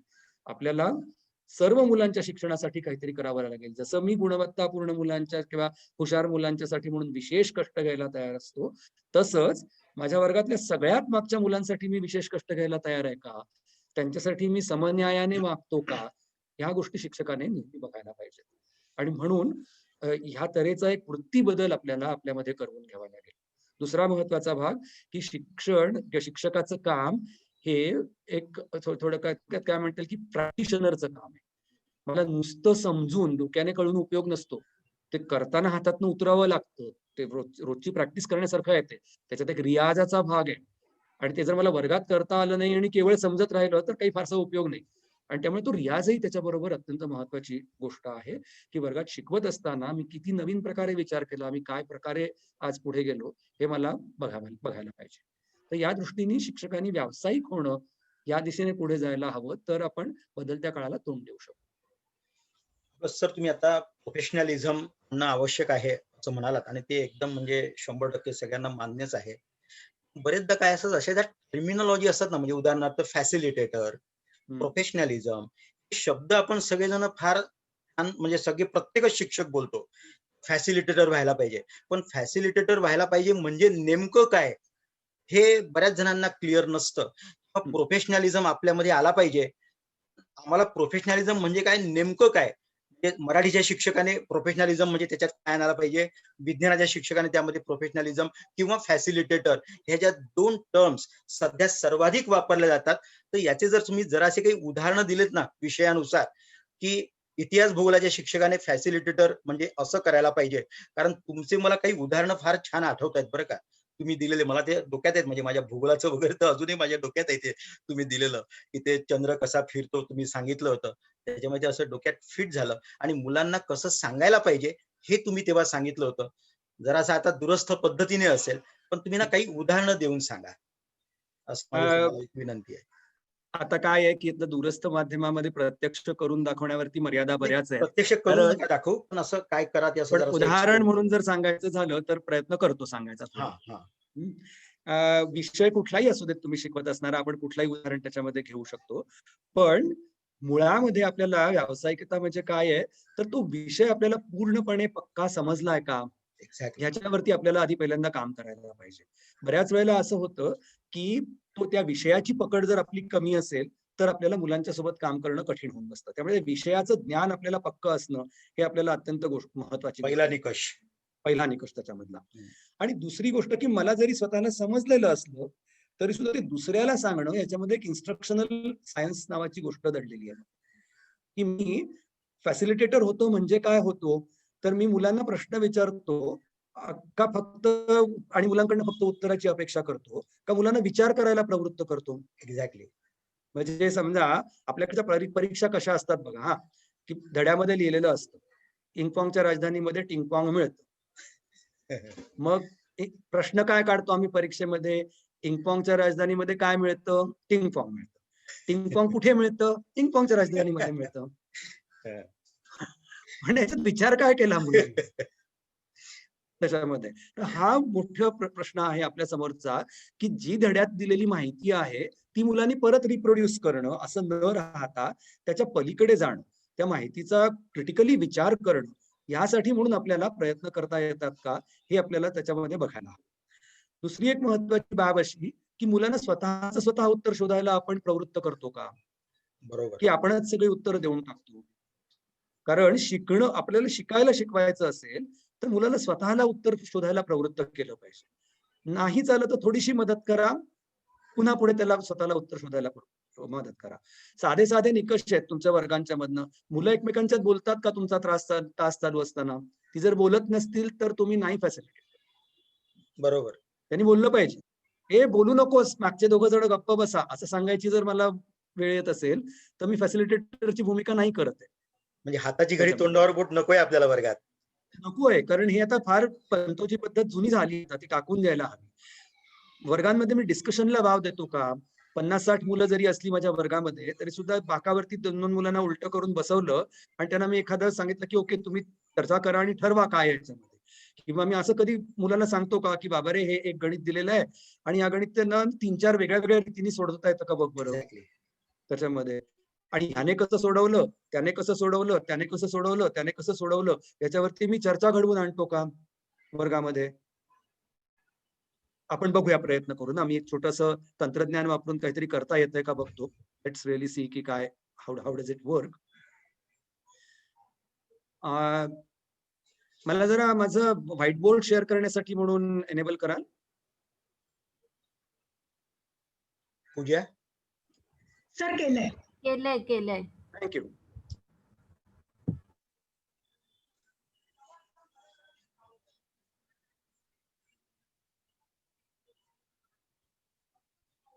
आपण बघूया, समजा जर मी असं तुम्हाला एक उदाहरण दिलं, दिसतंय सगळ्यांना उदाहरण? होय दिसतंय. समजा मी असं जर उदाहरण तुम्हाला दिलं तर आपण काय सांगू की याचं उत्तर काय, किती येतं आणि ते मला सांग. तर हे झालं एक परीक्षेसाठी म्हणून तयार करण्याची तयारी. पण मी कधी असं म्हणतो का की हे उदाहरण मला 5 वेगळ्या प्रकारे सोडवून दाखव आणि प्रत्येक वेळी तू काय विचार केलास वेगळा ते मला सांग. समजा असं जर मी म्हटलं तर मी खऱ्या अर्थाने फॅसिलिटेटरच्या भूमिकेत गेलो. किंवा हे उदाहरण मी 5 वेगळ्या मुलांना सोडवायला दिलं आणि त्यांना सांगितलं की हे बघा आणि मग ह्याच्यातनं मला 5 वेगळ्या प्रकारे उदाहरण सोडून दाखवा, किंवा तुम्ही कसं सोडवलं ते मला सांगा, इतरांना सांगा. या तऱ्हेचं जर मी काही करत असेल वर्गामध्ये तर मी खऱ्या अर्थाने फॅसिलिटेटरचं भूमिका करतोय. जर मी अशा तऱ्हेची 25 उदाहरणं तुम्हाला देणार आहे आणि ती तुम्ही प्रॅक्टिस करून उद्या आणायची गृहपाठ करून आणि मी तुम्हाला तपासून देणार आहे असं म्हणत असेल तर मी फॅसिलिटेटर नाही. बरोबर. इतका साधा निकष आहे त्याच्यामध्ये की विचार करायला लावतोय का आपण. एक चांगलं नव्या शिक्षण क्षेत्रात एक चांगली टर्म आहे, त्याला मेटाकॉग्निशन असं म्हणतात. म्हणजे काय की मुलाने स्वतः काय विचार केला याच्यावर आपण त्यांना विचार करायला लावतो का. म्हणजे हे उदाहरण सोडवताना मुलांनी काहीतरी विचार केला की मी असं करून हे उदाहरण सोडवलं किंवा हे उत्तर मिळवलं. हा विचार मी कसा केला हे जर मी त्याला त्याच्यावरती विचार करायला लावत असेल तर मी फॅसिलिटेशन करतो, नाहीतर नाही करत. बहुधा आपल्याकडे काय होतं, अशा तऱ्हेची 25 उदाहरणं मी देणार आणि ती तुम्ही सोडवून आणा, मग मी ती तपासून देईन तुम्हाला. बरोबर. तर या तऱ्हेच्या शिक्षणाला फार अर्थ नाही. खरं तर या तऱ्हेचं शिक्षण जे आहे ते आता आंतरराष्ट्रीय स्तरावरती फारसं कुठे चालूही नाही. भारतातल्या शाळांमधनं मात्र ते मोठ्या प्रमाणावरती अजून आपल्याला दिसतं आणि ते बदलायला हवं चित्र, असं मला प्रामाणिकपणे वाटतं. आता हे फॅसिलिटेटर होण्याकरता मला वाटते शिक्षकांना पूर्वतयारी अधिक करावी लागेल, नाही का? नक्कीच. कोणत्या प्रकारची तयारी, भाषेच्या शिक्षकाने काय तयारी करायला पाहिजे, विज्ञानाच्या शिक्षकाने काय तयारी करायला पाहिजे, जरा असे काही उदाहरणं मिळाली तर अधिक चांगलं होईल. जेनेरिक अशी सांगता येणार नाही पूर्वतयारी. तुम्हाला काय शिकवायचंय त्या दिवशी याच्यावरती ते सगळं बरंचसं अवलंबून आहे. म्हणजे मला जर अपूर्णांक शिकवायचे असतील आज वर्गामध्ये तर मला हे बघितलं पाहिजे की माझी किती मुलं साधारणपणे मी सांगतोय त्या कॉन्सेप्ट समजायला तयार झालेली आहेत. बरोबर. त्याच्यामध्ये ज्याला जुन्या भाषेमध्ये पूर्वज्ञान म्हणायचे, एक्झॅक्टली. तर ते काय आहे हे क्विकली तपासायचं कसं? अशा प्रकारे त्याच्यामध्ये त्याचे मार्ग काय आहेत हे सगळ्या गोष्टी आपल्याला त्याच्यामधनं शोधाव्या लागतील. आणि त्याची उत्तरं मिळालेली आहेत. म्हणजे असं नाहीये की या संदर्भामध्ये संशोधन नाहीये उपलब्ध. खूप सारं संशोधन याबद्दलचं उपलब्ध आहे. ते आपण वाचलं पाहिजे, ही त्याची पूर्वतयारी आहे. ज्ञान रचना तयारी म्हणजे उद्या मला काय करायचं याची पूर्वतयारी करणं हा एक प्रकारची पूर्वतयारी झाली. पण एक शिक्षक म्हणून मला काय पूर्वतयारी करायची आहे, तर आपण या क्षेत्रातलं संशोधन वाचतो का? ते समजून घेण्याचा प्रयत्न करतो का? ह्याच्याकडे आपल्याला थोडं जास्त लक्ष द्यायला पाहिजे, असं मला वाटतं. म्हणजे ओव्हरऑल ही जी काही प्रक्रिया आहे अध्यापनाची, हम्म. ती आधी डिटेलमध्ये किंवा सध्याचे जे काही प्रयोग झालेले आहेत ते सगळे जाणून घेणं. ती म्हणजे सातत्याने जाणून घेत राहणं. म्हणजे त्याला काही असं कन्स्ट्रक्टिव्हिजम start जो आणि आहे end तो नाही. कन्स्ट्रक्टिव्हिजम खऱ्या अर्थाने जाणून घेऊन तो अंमलात आणणं, नाही का? So जाणून घेणं जेव्हा आपण म्हणतोय त्यावेळेला ते सतत जाणून घेण्याची ती प्रक्रिया आहे एक्झॅक्टली. त्याच्यामध्ये. ते काही म्हणजे संपणारी असं नाहीये. ती एकदा की, जाणून घेतलं म्हणजे झालं असं नाहीये. हा चला आता मला समजलं सगळं शिक्षणशास्त्र, असं कोणीच म्हणू शकत नाही. कारण ते सतत बदलणारी गोष्ट आहे. आता मला एका प्रश्नाचं तुमच्याकडून डिटेलमध्ये जाणून घ्यायला आवडेल. तो म्हणजे आता सध्याच्या काळामध्ये सगळेच शिक्षक म्हणजे ज्यांनी कधीही अशा पद्धतीचं तंत्रज्ञान वापरलं नव्हतं ते सुद्धा वापरायला लागले. पण आता हा कसा होता, एक त्या परिस्थितीचा रेटा होता, म्हणजे त्याच्याशिवाय पर्यायच नव्हता, म्हणून आपण हे तंत्रज्ञान वापरलं. पण एकूणच अध्यापनामध्ये हे जे काही तंत्रज्ञान आहे त्याचा काय रोल आहे? भाषेमध्ये काय तंत्रज्ञान वापरू शकतो आपण? समाजशास्त्रामध्ये काय, सायन्समध्ये, मॅथ्समध्ये तंत्रज्ञान वापरून आपलं अध्यापन आपण अधिक परिणामकारक कसं करू शकतो? कारण तुम्ही त्यातच काम करता नेमकं, तर त्यामुळे तुमच्याकडून ते जाणून घ्यायला आम्हाला अधिक आवडेल. Technology in education. सगळ्यात महत्वाचं म्हणजे की आपण कुठलंही तंत्रज्ञान ज्यावेळेला म्हणतोय त्यावेळेला एक गोष्ट सगळ्यात महत्वाची लक्षात घ्या की तंत्रज्ञानाचा शिक्षणात वापर आपण अनेको वर्ष करतच आलेलो आहोत. एक्झॅक्टली. आता जेव्हा आपण तंत्रज्ञान असं म्हणतो त्यावेळेला आपल्या डोळ्यासमोर कम्प्युटर्स, कनेक्टिव्हिटी या सगळ्या गोष्टी येतात. पण ज्याला शैक्षणिक तंत्रज्ञान म्हणतात तर खडूफळा हे शैक्षणिक तंत्रज्ञान नाहीये का? Isn't it a technology? तर ती अगदीच निश्चित टेक्नॉलॉजी आहे की जे मी नुसतं बोलू शकत होतो ते मला समोर लिहून दाखवता यायला लागलं. ही टेक्नॉलॉजी आहे शेवटी. त्यामुळे शैक्षणिक तंत्रज्ञानांचा वापर ही तशी काही नवी गोष्ट आहे असं मला वाटत. नंबर 2चा विचार आपल्याला हा जो बघायला पाहिजे त्याच्यामध्ये असं तो की तंत्रज्ञान आपण का वापरतोय? तंत्रज्ञान आपण शिक्षकाला पर्याय म्हणून वापरतोय का शिक्षकाला मदत म्हणून वापरतोय? याच्यावरती बरंच डिबेट व्हायला पाहिजे. का आपण तंत्रज्ञान वापरायचंय म्हणून तंत्रज्ञान वापरतोय? म्हणजे बऱ्याच वेळेला आपल्याला असं दिसतं आजकाल की मुलांना जा तुम्ही इंटरनेटवरती जा आणि शिकून या. तर इंटरनेटवरती जाऊन शिकून येणं याच्याकरता मराठीमधनं खरोखरच इतके रिसोर्सेस आहेत का उपलब्ध? असले तर ते चांगल्या क्वालिटीचे आहेत का? याबद्दल आपण कधी फारसा विचार करत नाही. दुसरी गोष्ट की समजा असतील रेडीमेड रिसोर्सेस सगळीकडे उपलब्ध तरी सुद्धा ते सगळे एकत्र आणून एक लर्निंग एक्सपिरियन्स किंवा ज्याला एक अध्ययन अनुभव म्हणू शकू आपण असं खरंच बनवू शकतो का? मी तुम्हाला एक छोटंसं उदाहरण देतो की मी समजा मारुतीचं स्टेअरिंग, महिंद्राची चाकं, फियाटची डिकी आणि काय अजून काय असतं तुमचं हुंडाईचं बॉनेट, या सगळ्या गोष्टी एकत्र आणल्या, सगळी चांगली आहेत आपली, उत्तम दर्जाच्या आहेत, तर एकत्र बनवून मी त्याची गाडी बनवू शकेन का? नाही बनणार, कारण ते पार्ट एकमेकांच्यात बसणारच नाही. त्यामुळे इंटरनेटवरती जाऊन तू शिक असं म्हणताना जे काही रिसोर्सेस आहेत ते असे वेगवेगळ्या कॉन्टेक्स्टमध्ये वेगवेगळ्या प्रकारचे बनवलेले असतील. त्यातले काही चांगले असतील, काही वाईट असतील, पण नेमके आपण ते वापरायचे कसे याच्यावरती शिक्षकाला मध्ये काम करायला पाहिजे. ते एकमेकांच्यात बसतात का? आपण मुलांसाठी एक सलग अध्ययन अनुभव त्याच्यामधून निर्माण करू शकतो का? याचा विचार केल्याशिवाय नुसतं माझ्या वर्गामध्ये तंत्रज्ञान आहे आणि मला भरपूर रिसोर्सेस मुलांना दाखवता येतात, व्हिडिओ दाखवता येतात म्हणून मूल शिकेल असं मला वाटत. तंत्रज्ञानाचा वापर हा मुलांना थेट शिकवण्यासाठी करणं हा जसा एक आहे, तसं ग्रामीण भागांमध्ये मुलांपर्यंत पोहोचण्यासाठी सुद्धा तंत्रज्ञानाचा वापर करता येतो. उदाहरणच सांगायचं झालं तर मी पालघर मधल्या ज्या भागामध्ये काम करतो तर तिथे जवळजवळ 250 मुलांपर्यंत आम्ही रोज तंत्रज्ञानाच्या माध्यमातून पोहोचतोय. म्हणजे काय, तर त्यांच्याकडे काही असं व्हिडिओ कॉन्फरन्सिंगची फॅसिलिटी नाही, मात्र गावात कुणाचा तरी व्हॉट्सअपचा नंबर आहे. मग आम्ही काय करतो की त्याला इकडनं काम पाठवतो, काही स्वाध्याय पाठवतो, त्याला म्हणतो की तू हे कर, आणि स्वाध्याय म्हणजे प्रश्नोत्तर नव्हे, अगदी वेगळ्या प्रकारचे स्वाध्याय असतात हे, त्याच्या परिसराशी जोडलेले अशा तऱ्हेचे स्वाध्याय त्याला दिले जातात. मध्यंतरी जेव्हा पावसाळा चालू होता त्यावेळेला आमची सगळी मुलं त्यांच्या त्यांच्या गावामध्ये रेनगेज घेऊन पाऊस किती पडला हे मोजत होती आणि सगळ्यांच्या नोंदी एकत्र करून त्याचा ग्राफ बनवायचा प्रयत्न करतो. तर हा जो भाग आहे त्याच्यामधला, अशा तऱ्हेचे उपक्रम की जे त्यांच्या परिसराशी जोडलेले आहेत हे आम्ही त्यांना पाठवतो. गरज पडली तर कधीतरी कॉन्फरन्स कॉल करून त्यांच्याशी बोलतो किंवा इंडिव्हिज्युअल कॉल करून त्यांच्याशी बोलतो, आणि त्यांनी केलेलं काम परत आमच्याकडे येतं की जे आम्ही त्यांना तपासून देतो इन द सेन्स नुसतं चूक की बरोबर असं नव्हे, पण तुम्ही अधिक चांगलं कसं करू शकशील. साध्या साध्या गोष्टी आहेत की समजा मी गोष्ट लिहायला पाठवली मुलांच्याकडे, तर त्याचे गोष्टीचे 3, 4, 5 ड्राफ्ट बनतात. त्याचं कारण ती गोष्ट चांगली होईपर्यंत वेगवेगळ्या प्रकारचे फीडबॅक्स त्याच्यावरती जातात आणि मग मुलाचा एक चांगला गोष्टीचा ड्राफ्ट त्याच्यामधून निर्माण होतो. अगदी प्री प्रायमरीची जी मुलं आहेत तर तुम्हाला आश्चर्य वाटेल, परंतु अगदी ग्रामीण भागातल्या पालकांपर्यंत आम्ही असा प्रयत्न करतोय की एका मुलाला बरोबर घ्यायचं आणि त्याच्याबरोबर छोटा एक व्हिडिओ तयार करायचा आणि तो व्हिडिओ पालकांच्याकडे पाठवून द्यायचा की तुम्ही आज मुलाला काय शिकवू शकाल, काय करू शकाल त्यांच्याबरोबर. आणि तो व्हिडिओ पाहून पालक मुलांच्या बरोबर काम करतात. आता जेव्हा मी पालक म्हणतो तेव्हा ते एक मोठी ब्रॉडर व्याख्या त्याची घेतली पाहिजे. पालक म्हणजे आई वडीलच असायला हवं असं नाही. कोणीतरी शेजारची मावशी असते, मोठी बहीण असते, आजी असते घरामधली, कोणीतरी शिक्षित असलेला शाळेचा शेजारी राहणारा दादा असतो, कोणी असतं. पण ही लोक त्याच्यामध्ये सहभागी होतात आणि मग मुलांच्या शिक्षणाला थोडा थोडा त्याच्यामध्ये जे तुटणं आहे त्याच्यातलं मुलांच्या शिक्षणाचं ते त्याच्यातनं टळतं. त्यामुळे तंत्रज्ञानाकडे कायम केवळ रिसोर्सेस पुरवणारी बँक असं न बघता संपर्काचं माध्यम म्हणून सुद्धा त्याच्याकडे बघितलं गेलं पाहिजे, विशेषतः इलेक्ट्रॉनिक तंत्रज्ञानाच्या बाबतीमध्ये.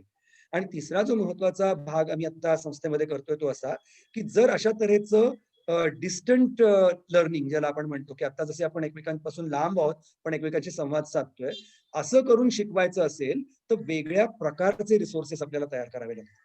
म्हणजे उदाहरणार्थ आम्ही काही सॉफ्टवेअर अशा तऱ्हेची तयार केलेली आहेत ज्याच्यामध्ये मुलं त्यांच्या त्यांच्या ठिकाणी आहेत, शिक्षक त्यांच्या ठिकाणी आहे आणि इथल्या शेअर्ड सरफेसवरती त्यांना काम करता येतं. शैक्षणिक साधन इथल्या समोरच्या शेअर्ड सरफेसवर दिसतं आणि मग शिक्षक प्रत्येकाला सांगतो की तू करून दाखव, तू करून दाखव. मुलांनी स्वतःकडे जे केलेलं असतं ते आपल्याला इथे येऊन बघता येतं. तर अशा तऱ्हेचंही काही तंत्रज्ञान आपण विकसित करतो. हे सगळं करताना आपल्याला अत्यंत महत्वाची जी गोष्ट लक्षात घेतली पाहिजे की अशा तऱ्हेचं तंत्रज्ञान विकसित करत असताना आपण समाजातली एक मोठी दरी वाढवतोय याचं भान आपल्याला ठेवायला हवं. याचं कारण असं की हे सगळं तंत्रज्ञान केवळ एक 20-25% मुलांसाठीच आता उपलब्ध आहे. करोनाच्या काळामध्ये 70-75% मुलं ही शाळेत म्हणजे काय त्यांना प्रत्यक्ष समोरासमोर जाऊन शिकवल्याशिवाय पर्याय नाही अशा परिस्थितीमध्ये आहे. बरोबर आहे. त्यामुळे आपण जेव्हा या सगळ्या सोयी सुविधा, प्रगती आणि शिक्षकांनी प्रोफेशनल होणं आणि मुलांना चांगलं शिकवणं, अत्याधुनिक पद्धती वापरणं या सगळ्याबद्दल चर्चा करत असतो त्यावेळेला एक महत्वाची गोष्ट लक्षात ठेवली पाहिजे की आपण समाजाच्या एका फक्त छोट्या वर्गाचा विचार करतोय. त्याच्या पलीकडे जाऊन जो मोठा असा वर्ग आहे की ज्यांच्यापर्यंत पोहोचणंच आपल्याला शक्य नाहीये, त्यांच्यापर्यंत काय करणार आपण, कुठलं तंत्रज्ञान वापरणार आपण त्यांच्यासाठी याचा विचार करायला पाहिजे. यासाठी आमच्या संस्थेमधनं लोक गावागावामध्ये सध्या हिंडतायत. म्हणजे काय होतं की छोट्या छोट्या आदिवासी पाड्यांवरती 6-6, 7-7 मुलांची घरं असतात किंवा 10 मुलं एका पाड्यावरती मिळतात. मग आमचा फिरता झालाय सध्या की ते जातात तिथे मुलांचं 5-6 मुलं, तर गावामध्ये काही 5-6 मुलं असतील आणि समजा पेशंट नसेल तर एवढं काही बंधनं नसतात तिथे. मग झाडाखाली म्हणा, उघड्यावर म्हणा, मुलांना घेऊन बसायचं आणि तिथे त्यांना शिकवायचं, एक काम देऊन ठेवायचं आणि सांगायचं की मी पुढच्या वेळेला येईन तोपर्यंत हे करून ठेव. आणि तुम्हाला गंमत वाटेल, प्रत्यक्ष जाणं कधीपासून सुरू झालं शिक्षकांचं? आमचं प्रत्यक्ष जाणं जून पासून सुरू झालं. ओके.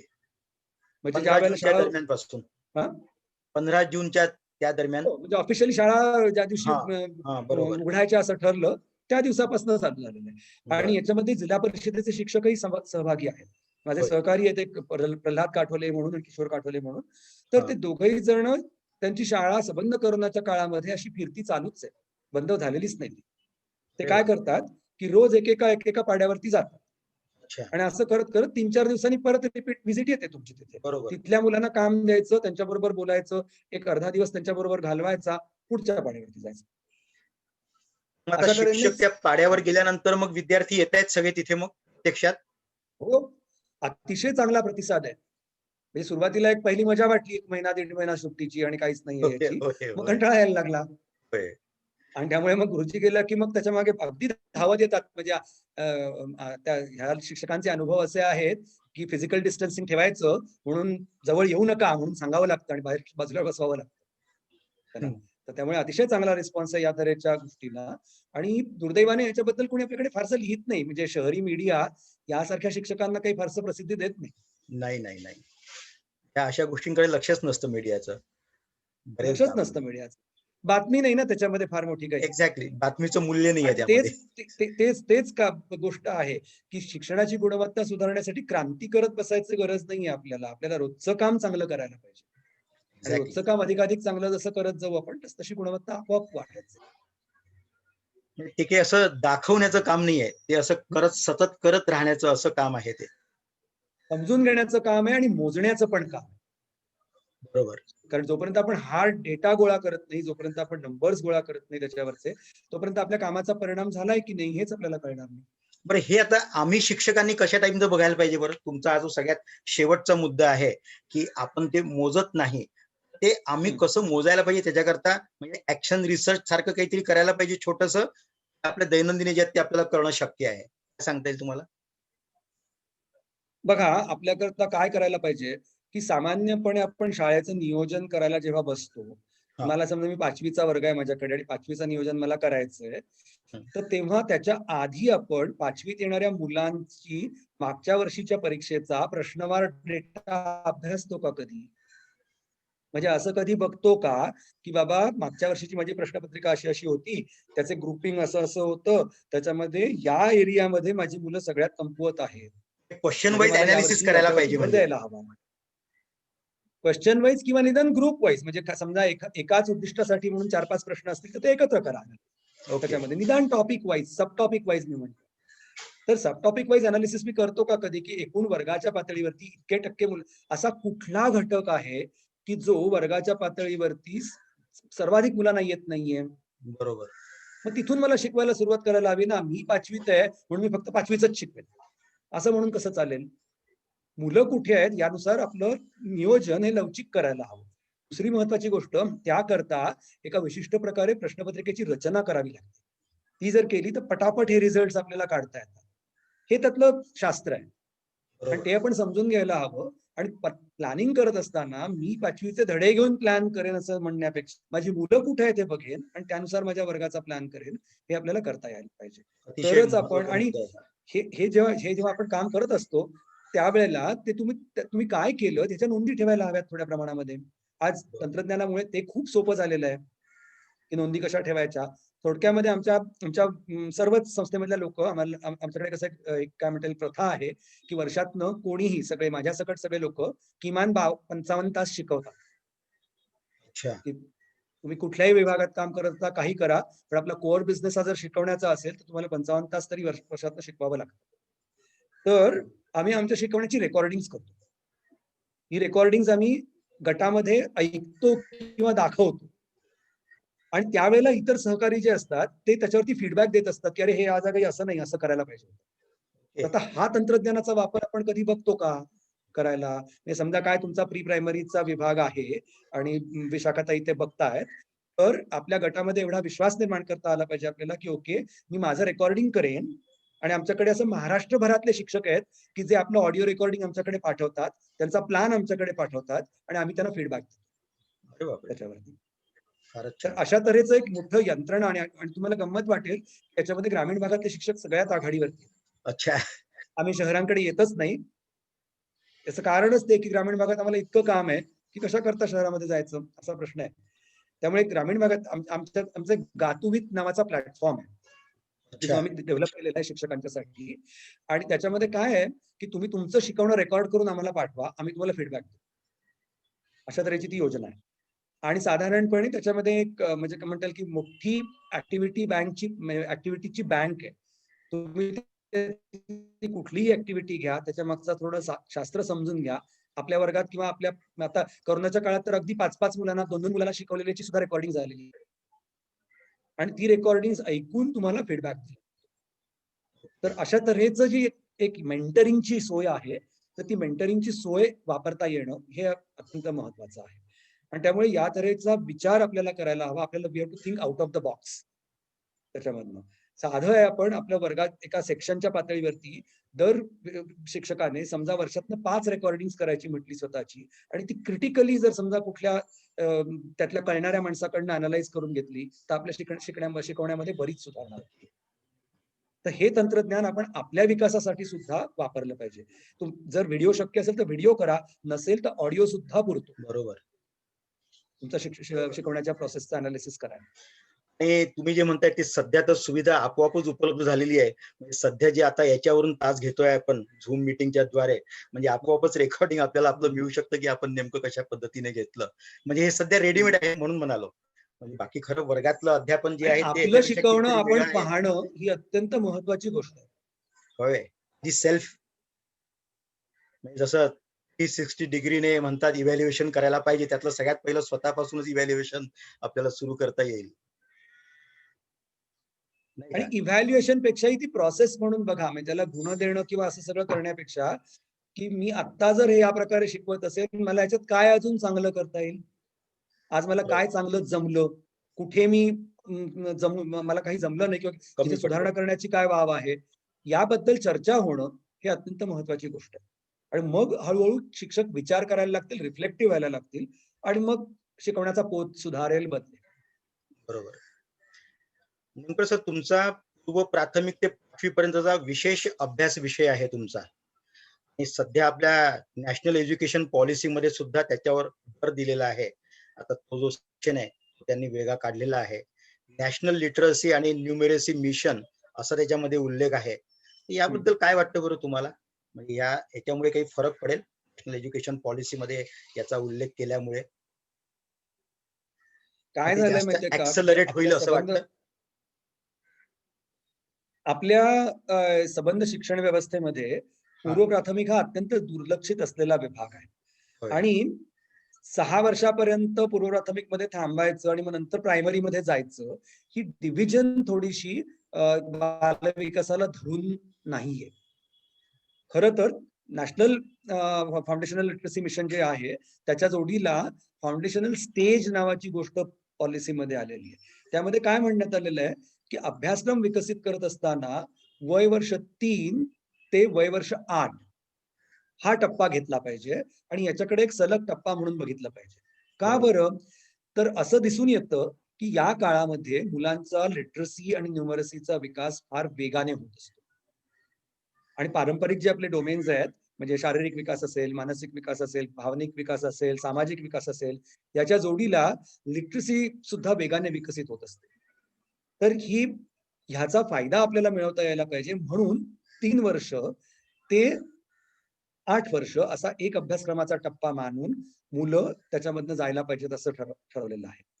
आता याच्यात अडचण काय आहे ती मला दिसते, ती मी तुम्हाला सांगतो. की आपल्याकडे होणार आहे काय नेमकं, याचा आपल्याला विचार करायला पाहिजे. की पहिली दुसरीचं कौशल्य आधारित शिक्षण आपण खालती बालवाडीमध्ये ढकलणार आहोत का, बालवाडीची किंवा प्री प्रायमरीची जी अनौपचारिकता आहे ती आपण दुसरीपर्यंत नेणार आहोत, असा आपल्या समोरचा प्रश्न. आपली लिटरसीची व्याख्या सुद्धा अत्यंत मर्यादित आहे. समजा मी तुम्हाला असं म्हटलं की अक्षर ज्ञानाशिवाय सुद्धा मुलं लिटरेट असतात, तर तुम्ही मला काही फारसं मान्यता देणार नाही. आणि अक्षर ज्ञान हे लिटरसीतला एक छोटासा भाग आहे. बरोबर. असं जर मी म्हटलं तर ना तुम्ही मानणार ना पालक मानणार. याचं मुख्य कारण काय आहे की आपली लिटरसीची व्याख्याच मुळे अत्यंत संकुचित आहे. याच्या उलट जगामधली जी लिटरसीची व्याख्या आहे त्याच्यामध्ये मीनिंग मेकिंगला महत्व आहे सर्वात जास्त.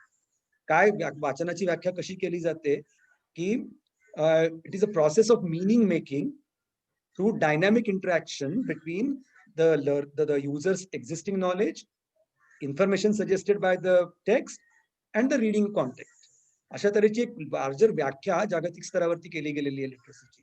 ती व्याख्याच जर आपण समजून नाही घेतली तर मग आपल्याला असं वाटणार की क ख ग घ शिकवणं, मग बाराखडी शिकवणं, मग काय वाक्य वाचायला शिकवणं, मजकूर वाचायला शिकवणं, हे जे आपण सगळं करतोय हे म्हणजेच लिटरसी. त्यामध्ये अर्थनिर्मिती करणं, वाचनातनं आनंद मिळवणं, वाचलेल्यातला अर्थ आपल्याला नेमका लागलाय का याच्यावरती लक्ष ठेवणं, या सगळ्या गोष्टी पूर्णपणे सुटून गेलेल्या असतात. बरोबर. तुम्हाला बऱ्याच वेळेला असं दिसेल की मुलं धडधड धडधड धड वाचून दाखवतात, पण बाबा रे काय वाचलं, गोष्टवारा सांगशील का, तर काही सांगतात होय. त्याच्यातनं. आणि हे होण्याचं कारण हे आपण ज्या पद्धतीने मुलांना वाचायला लिहायला शिकवतोय त्याच्यामध्ये आहे. या क्षेत्रामध्ये इमर्जंट लिटरसी सारख्या थिअरीज 1960च्या दशकानंतर विकसित होत आता त्याच्या काय म्हणता येईल की एपिटोमला आहेत, म्हणजे पूर्ण फुल ब्लोन थिअरी आपल्याला आपल्या आता त्याच्यामध्ये बघायला मिळतात. पण ह्याचा कशाचाही गंध आपल्या शिक्षक वृंदाला मात्र दुर्दैवाने नाही. आणि हा जो एक लॅकोना आहे, आपल्या सिस्टमिक लॅकोना आहे. मी कुठल्याही एका शिक्षकाला व्यक्तिगतरित्या त्याच्यासाठी जबाबदार धरत नाही, पण आपण सिस्टमचाच व्यवस्था प्रॉब्लेम म्हणून होतो. खूप कमी पडतोय आपल्या शिक्षकांवरती इन्व्हेस्ट करायला, की शिक्षकांना सुद्धा एक इन्व्हेस्टमेंट लागेल की नाही, त्यांना सुद्धा इनपुट द्यावा लागेल, त्यांना वेगवेगळ्या प्रकारच्या, आणि ही इन्व्हेस्टमेंट अशी तुकड्या तुकड्याने देऊन चालत नाही. It is a continuous process. आणि त्यामुळे त्यांच्या नेमक्या काय गरजा आहेत अशा लोक शोधून त्यांना इनपुट द्यायला लागतो. तर त्यामुळे हा जो लिटरसीचा बदललेला अर्थ आहे, हा बदललेला व्ह्यू पॉइंट आहे, तो आता नॅशनल फ्रेमवर्क मधून जोराने येतोय. निदान राष्ट्रीय स्तरावरती ज्या मीटिंग्स चाललेल्या आहेत त्याच्यामध्ये तरी हे खूप चांगलं डिस्कस होत आहे आणि नॅशनल फ्रेमवर्क मध्ये तो येईल. अच्छा. पण प्रश्न असा आहे की ही जी आलेली गोष्ट ही मुळापासून समजून घ्यायला आपण तयार आहोत, आपण तेवढी इन्व्हेस्टमेंट त्याच्यामध्ये करणार आहोत का, आपण शिक्षकांना तेवढा वेळ देणार आहोत. बरोबर. आम्ही लॉकडाऊनच्या काळामध्ये या विषयावरती काही कोर्सेस आयोजित केले होते, ऑनलाईन कोर्सेस, अच्छा. आणि त्याच्यामध्ये खूप साऱ्या शिक्षकांनी स्वयंस्फूर्तीने भाग घेतला होता. म्हणजे आम्हाला पहिल्या 2 तासात कोर्सचं ऍडमिशन बंद करावे लागले. अरे बापरे. इतक्या वेगाने ते कोर्सेस पॅक व्हायला लागलेले होते. आणि जवळजवळ 8 कोर्सेसची एक मालिका पूर्णपणे हा विचार काय आहे हे समजावून सांगणारी आम्ही ऑनलाईन पद्धतीने फारच शिक्षकांसोबत केली. आणि त्याच्यातनं लोकांना असं लक्षात यायला लागलं की अरे हा विषय वेगळा आहे, त्याच्यामध्ये आपल्याला काम करायला पाहिजे अजून त्याच्यात, ह्या गोष्टी त्याच्यातनं पुढे यायला लागल्या. तर या कोर्सला जो तंत्रज्ञान तुम्हाला याही रिस्पॉन्स कारणासाठी मिळाला तो वापरलं शहरातून पाहिजे. जास्त मिळाला की ग्रामीण भागातून जास्त मिळाला होता? ग्रामीण भागातनं जास्त होतं. अच्छा. बरं. हा, कंटिन्यू करा. शहरांमधनं म्हणजे मुंबईतनं अगदीच 2-4 नावं असायची त्याच्यामध्ये. खरं तर तंत्र, आणि तुम्हाला माहितीये का, म्हणजे इतकं मला कौतुक वाटलं काही शिक्षकांचं. आमचं दुपारी 2 वाजता आणि संध्याकाळी 4 वाजता अशी 2 सत्र रोजची असायची. तर लोक म्हणजे एक बाई दुपारी 2 वाजताच्या उन्हामध्ये त्यांनी जाऊन वरती गच्चीमध्ये जाऊन उभ्या राहायच्या छत्री घेऊन आणि तिथे जाऊन सत्र करतात. अरे बापरे. कारण माझ्या घरात रेंज येत नाही. बरोबर बरोबर. शेवटी आम्ही त्यांना संध्याकाळच्या बॅचला शिफ्ट केलं की म्हटलं बाई तुम्ही उन्हात जाऊन नका एवढं करू, आपण संध्याकाळच्या बॅचला तुम्हाला त्याच्यामध्ये. तर विशेष आहे. ही जी एक इतकी जेव्हा ऑरी असते ना त्यातून नक्की चांगलं काहीतरी साधू शकतो. नक्की चांगलं काहीतरी घडतं त्याच्यामध्ये. तर त्याच्यामुळे म्हणजे संस्थात्मक पातळीवरती आपल्याला काय करायला पाहिजे याच्याबद्दलही आपण लक्ष घेतलं पाहिजे, की शिक्षकांची लर्निंग कम्युनिटी बांधू शकतो का आपण, की जी सातत्याने काम करत राहील. हे काय माहितीये का, की आज मी पॉलिसीवर ऐकलं, उद्या मी तंत्रज्ञानावर ऐकलं, परवा मी आणखीन काहीतरी अजून 4थ्या विषयावरती ऐकलं. यातनं मला एक आवाका कळेल, बरोबर, पण तज्ञता नाही विकसित होणार. तज्ञता विकसित होण्यासाठी एकाच विषयावरती सातत्याने काही दिवस काम करावं लागतं. बरोबर. आणि हे असं काम जर शिक्षकांच्या सोबत झालं तरच शिक्षकांचं कौशल्य वृद्धी त्याच्यामधनं होऊ शकेल आणि विकास त्याच्यामधनं घडू शकेल. तर हा अत्यंत महत्वाचा भाग आपल्याला त्याच्यामध्ये लक्षात घेतला पाहिजे, की संस्थात्मक पातळीवरती शिक्षकांच्या कपॅसिटी बिल्डिंगसाठी आपल्याला नियोजन करायला हवं. जसं मुलांचं प्रगती पुस्तक किंवा काय आपल्याकडे प्रोफाईल असतं बनवलेलं, तसं शिक्षकांनी काय काय आतापर्यंत आपलं प्रशिक्षण घेतलंय, त्यांच्या काय गरजा आहेत, त्यांना काय प्रकारचं पुढचं व्यावसायिक, म्हणजे प्रत्येक शिक्षकाची गरज सारखी नसेल ना. बऱ्याच वेळेला असं होतं मला लोक की आमच्या 1ली ते 10वीच्या लोकांना शिकवा काय. अहो कसं शिकवणार? 1लीच्या शिक्षकाची गरज आणि 10वीच्या शिक्षकाची गरज वेगळी वेगळी आहे. एकदम बरोबर आहे. तर त्यामुळे छोटे छोटे शिक्षकांचे गट करून त्यांच्या गरजा लक्षात घेऊन त्यांच्यासाठी सातत्यपूर्ण छोटे छोटे उपक्रम करत राहणं, छोटा छोटा इनपुट देत राहणं, ही एक अत्यंत महत्वाची सिस्टीम आपल्याला उभारली गेली पाहिजे. ग्रामीण भागातनं स्वयंप्रेरणेने तयार झालेले असे अनेक गट आहेत की आम्ही व्हॉट्सअपच्या माध्यमातून एकमेकांना भेटतो आणि सातत्याने त्याच्यावरती डिस्कशन करत असतो आणि मग कधीतरी महिन्यातनं एकदा किंवा महिन्यातनं 2-3 वेळेला त्यांच्यासाठी झूमवरती आम्ही सेशन करतो. अच्छा. पण हे जे सगळं चाललंय हे फक्त ग्रामीण भागातलंच आहे. शिक्षकांचं मला शहरात चाललं असेल तर माहित नाही, निदान आमची संस्थेकडे तरी काही शहरातनं फारसा रिस्पॉन्स याच्याकरता नाही. अच्छा. निलेश सर, मला तुम्हाला सांगायला फार आनंद वाटतोय आमच्या संस्थेमध्ये प्री प्रायमरी विभाग या अशा बाबतीत अत्यंत जागरूक आणि अभ्यासपूर्ण संशोधनात्मक पण काम करतो आहे आणि अध्यापनाचं काम सुद्धा करतोय. मला असं वाटतं रती भोसेकर बाई, तुम्ही जर यावर काहीतरी बोललात आणि जर सरांना काही प्रश्न याच्याशी रिलेव्हंट जर काही विचारता आला तरी हे जास्त चांगलं होईल. त्या आमच्या पूर्व प्राथमिकच्या मुख्याध्यापिका आहेत भोसेकर मॅडम. अतिशय चांगल्या पद्धतीने काम आमचं चालू आहे त्या विभागामध्ये. नमस्कार सर. आज खरं तुम्ही आलात, फार छान वाटलं. मी ऐकलं आता, पण पूर्व प्राथमिक स्तरावर ऍक्च्युली आमचं तुम्ही मला असं वाटतं फार पूर्वी आला असाल जुन्या शाळेमध्ये, आणि त्याच धर्तीवर तेव्हा मला असं वाटतं आमचा पेपर सबमिट झाला होता NCERT ला. ब्रिजिंगचं काम करत होतो आम्ही. म्हणजे प्री प्रायमरी टू प्रायमरी असं जी मुलं जातात तेव्हा आपण काय ब्रिजिंग करू शकतो किंवा या प्रोसेसमध्ये स्मूथनेस कसा आणू शकतो, आणि ते अजून प्रोजेक्ट आमचं चाललंय. त्याच्यामध्ये आम्ही हेच धागा पकडलाय की आम्ही पालकांना बरोबर घेतो. तुम्ही जे आता म्हणाल की लिटरसी ही म्हणजे काय केवळ अक्षर ओळख किंवा त्यांना काहीतरी लिहिता किंवा वाचता येणं म्हणजे लिटरसी नाही, तर त्याच्या अनुषंगाने आम्ही पालकांबरोबर सातत्याने सध्या काम करतोय की मूल प्रत्येक क्षणाक्षणाला कसं शिकत असतं, त्याचं नॅचरल लर्निंग कशी होत असते, नॅचरल लर्निंग प्रोसेस जाणून घ्यायचं, हा एक विषय चाललाय. आणि त्याच्या अनुषंगाने सांगायला आवडेल की पालकांचे खूप छान गट होत आहेत आमच्याकडे. म्हणजे पालकांचे आम्ही अभ्यास गट तयार करतोय की जेणेकरून आपलंच मूल जे 3 ते 8 वर्षाच्या मधलं आहे ते स्वतः कसं शिकतंय.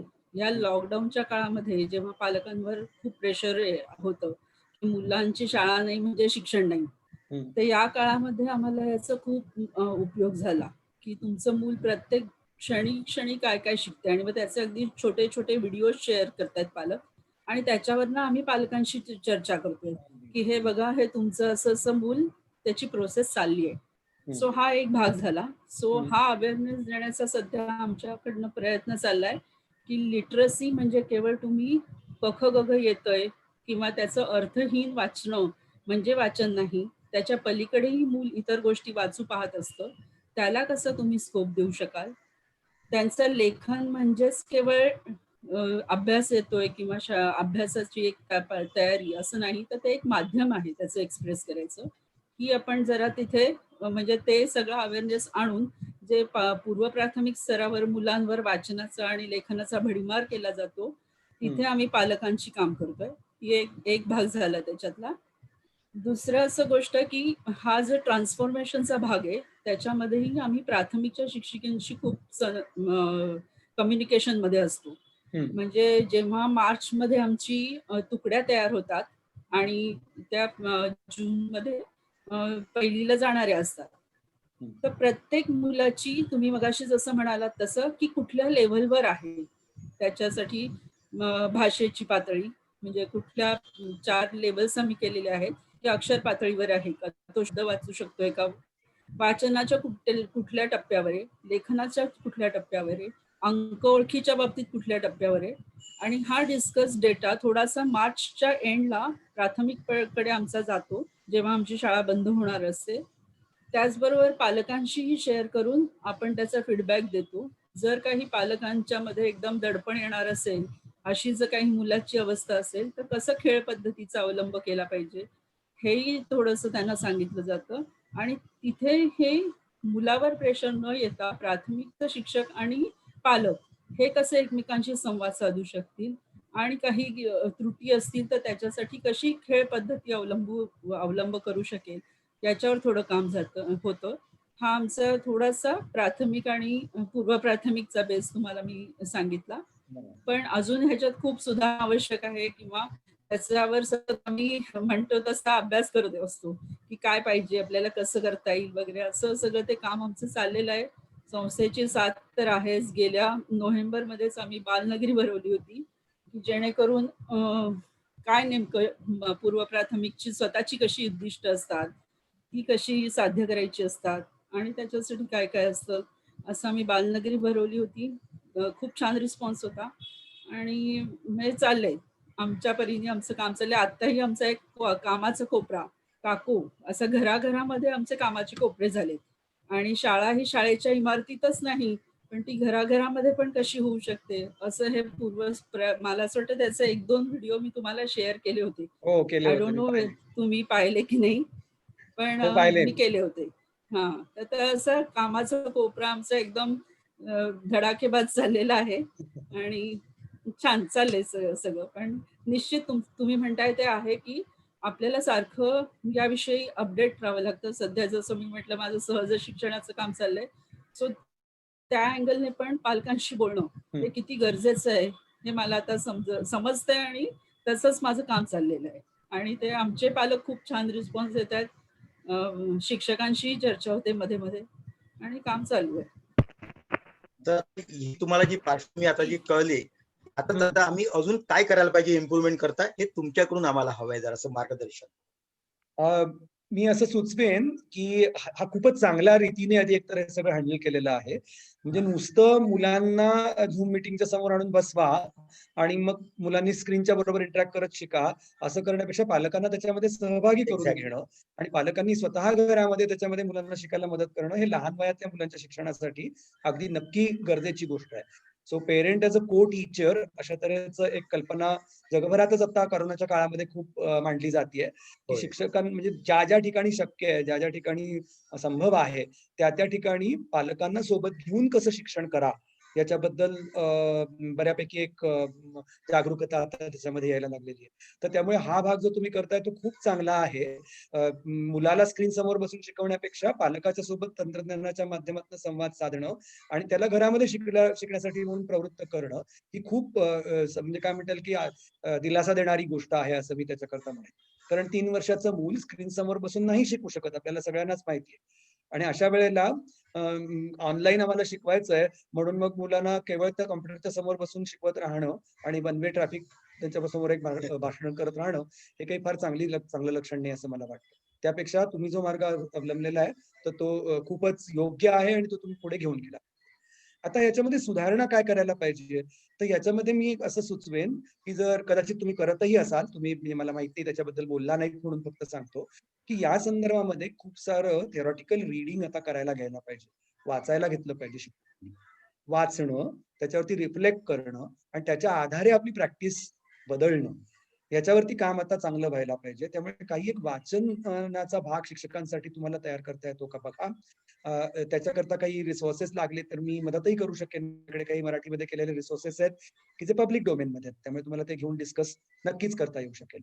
दुसरं असं की ज्यावेळेला तुम्ही या तऱ्हेचं काम करताय त्यावेळेला शिक्षकांनी एकमेकांच्या गटामध्ये काम करणं. म्हणजे मी माझ्या वर्गाचं केलं, तू तुझ्या वर्गाचं असं केलं, असं जरी रोजच्या व्यवहारात घडत असलं तरी सुद्धा काही काळांनी शिक्षकांनी एकत्र येणं. म्हणजे असं एक साधी गोष्ट करता येऊ शकते की एक आर्टिकल दिलेलं आहे सगळ्यांना वाचायला एका कॉन्सेप्टवरचं, ते तुम्ही वाचा सगळ्यांनी आणि एकत्र झूम वरती येऊन डिस्कस करा की आपल्याला त्याच्यात नेमकं काय कळलं, त्यातले सगळे अर्थ लागले का आपल्याला, आपण जी प्रॅक्टिस करतोय ती प्रॅक्टिस आणि दिलेल्या आर्टिकल मधला मुद्दा याच्यामध्ये काही आपल्याला मॅप दिसतोय का, संवाद हे दिसतंय का, अशा तऱ्हेच्या गोष्टी शिक्षकांच्या विकासासाठी आवर्जून करोनाच्या काळामध्ये आपल्याला करायला पाहिजेत. कारण काय म्हणता येईल की त्याच्यामध्ये ब्लेसिंग इन डिस्गाईज असं आहे की थोड्या प्रमाणात का होईना आपल्याला आता त्याच्याकरता वेळ देता येणं शक्य आहे. रोजचा शाळेचं जे प्रेशर असतं ते तुलनेने कमी आहे. आम्हाला हे नक्कीच समजू शकतं की बाकीची कामं वाढलेली आहेत वगैरे सगळी, पण तरी सुद्धा एक जर डिस्कशन सारखं व्हायला लागलं तर ते खूप महत्वाचं होईल असं मला वाटतं ऑनलाईन ह्याच्यामध्ये. आणि त्याच्याकरता लागणारा इनपुट हा आपल्याला योग्य प्रकारे स्ट्रक्चर करता येतो का असं. म्हणजे एक विषय घेतला आम्ही आणि तो पूर्णपणे एंड पर्यंत समजावून घेतला. मी मगाशी काही काही तांत्रिक संज्ञा वापरल्या. इमर्जंट लिटरसी नावाची एक मी संज्ञा वापरली. म्हणजे काय आहे नेमकं, त्याचा काय अर्थ आहे, त्याच्यातनं काय काय काय करणं अपेक्षित आहे, ती कॉन्सेप्ट म्हणून मी अख्खी सलग शिक्षकांच्या समोर मांडता येते का याचा प्रयत्न करा. किंवा मी असं म्हटलं की डिकोडिंग, ज्याला आपण अक्षर लिपी परिचय म्हणतो, तर ही काय आहे संज्ञा, ह्याच्याबद्दल मी एक व्यवस्थित वाचून त्याची शिक्षकांची समज त्याच्यामध्ये बनवू शकतो का, प्रॅक्टिस त्यांची जी करतायत ती आणि ती थिअरी याच्यातला मॅप होऊ शकतोय का, असं हळूहळू पावलं पुढे त्याच्यामध्ये टाकायला हवीत, जेणेकरून तुम्हाला शिक्षकांची स्वतःची व्युत्पन्नता हळूहळू वाढवत नेता येईल. नक्कीच तुमच्या सूचनांचा विचार होईलच म्हणजे संस्थेमध्ये. दुसरीकडे बाई बोलायचं आहे काही की हा विषय नाही, थांबवू. सरांनी सांगितलं ते अत्यंत गरजेचं आहे खरं, आणि ते थोडंसं आपल्याकडे मिसिंग आहे, हेही आपल्याला बघायला पाहिजे, की अशा चर्चा किंवा अशा शिक्षकांनी एकमेकांचं, जे मगाशी म्हणाले तसं खरंच आहे की पाठाचं अनालिसिस करणं, म्हणजे खरा हा डोक्यात येतो आणि तो मिस आउट होतो, असा तो टप्पा होता. पण ह्या गोष्टींकडे आपण आता गांभीर्याने बघायला पाहिजे. अँड नॉट नेसेसरी फक्त हे विदिन द सेक्शन्स, हे इंटर सेक्शन्स मध्ये पण ही इंटरॅक्शन झाली ना, तर मला असं वाटतं आपल्याला जास्त मोकळेपणाने होईल. कारण केवळ हे जे सेक्शन वाईज जाणं असंही आपल्याकडे कधी कधी, म्हणजे आपल्याकडे इन द सेन्स आपल्या शाळेत असं म्हणत नाही मी, इन जनरल होतं. सो एकूण समाजामध्ये. इंटरसेक्शन पण थोडंसं आपले इंटरॅक्शन वाढवून आपण जजिंगचे जरी ठरलं तरी आपल्याला एकमेकांच्या कल्पना किंवा ह्या कल्पनेचा आपल्याकडे कसा वापर करता येईल, ह्या गोष्टी जर झाल्या तर जास्त छान होईल. असंही मला सरांनी मगाशी जे व्हिडिओचं म्हणाले, तर ते आपण खरंच म्हणजे इंटरसेक्शन पण व्हिडिओचं असं आहे की कसे शिकवतात, एखादी कन्सेप्ट कशी घेऊन शिकवतात, मग कशी वेगळी होऊ शकेल का, असं खूप छान होईल असं वाटलं मला. सो रिअली मी अजून एक या बाबतीमध्ये थोडस काय म्हणतं की वर्ड ऑफ कॉशन म्हणून सांगतो की मी जे वाचनाचा भाग जो सांगितलेला आहे तो आधी काही दिवस केल्यानंतर ही व्हिडिओच्या इंटरॅक्शनची प्रॅक्टिस तुम्ही सुरू करा. अदरवाईज त्याच्यातून फार काही निघणार नाही. म्हणजे माझा व्हिडिओवरती फीडबॅक द्यायला सुद्धा काहीतरी मला एक थेरॉटिकल अंडरस्टँडिंग बिल्ड करावं लागतं. नाहीतर असं आम्ही सुरुवातीला असंच केलं होतं की ही प्रॅक्टिस सुरू केली, असं दिसायला लागलं काही नाही, लोक तेच तेच बोलतात परत परत वर्गामध्ये. कारण दिलेला व्हिडिओ अनालाइज कसा करायचा याच्याकरता मागे लागणारच एक पॅकिंग लागतं, ते नाहीये.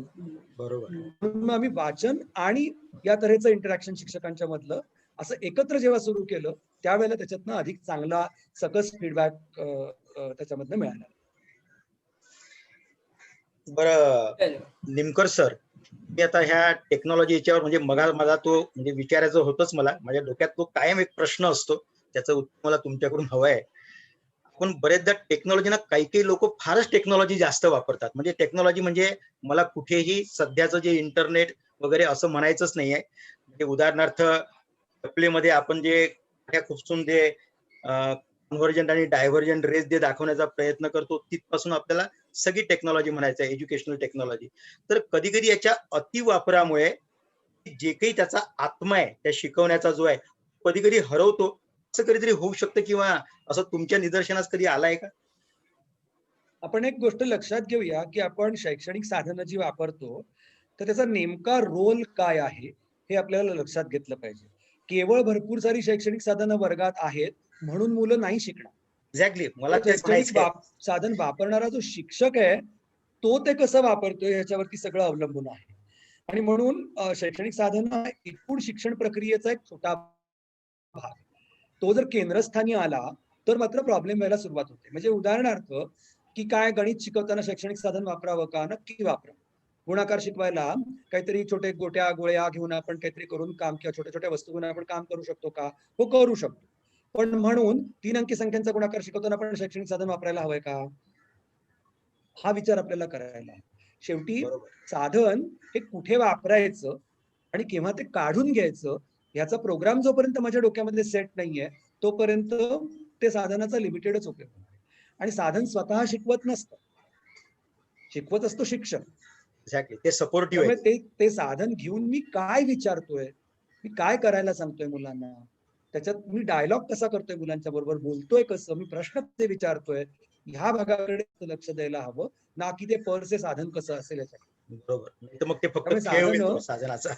हा, त्यामुळे साधनं ही एक प्रकारे काय म्हणता येईल की मदत आहे शिकवण्याला, तो काही प्रिन्सिपल भाग नव्हे शिकवण्याचा. आणि हे लक्षात घेऊन जोपर्यंत आपण पुढे जात नाही आहोत तोपर्यंत आपल्याला ऑप्टिमम रिझल्ट त्याच्यामधनं मिळणार. बरोबर.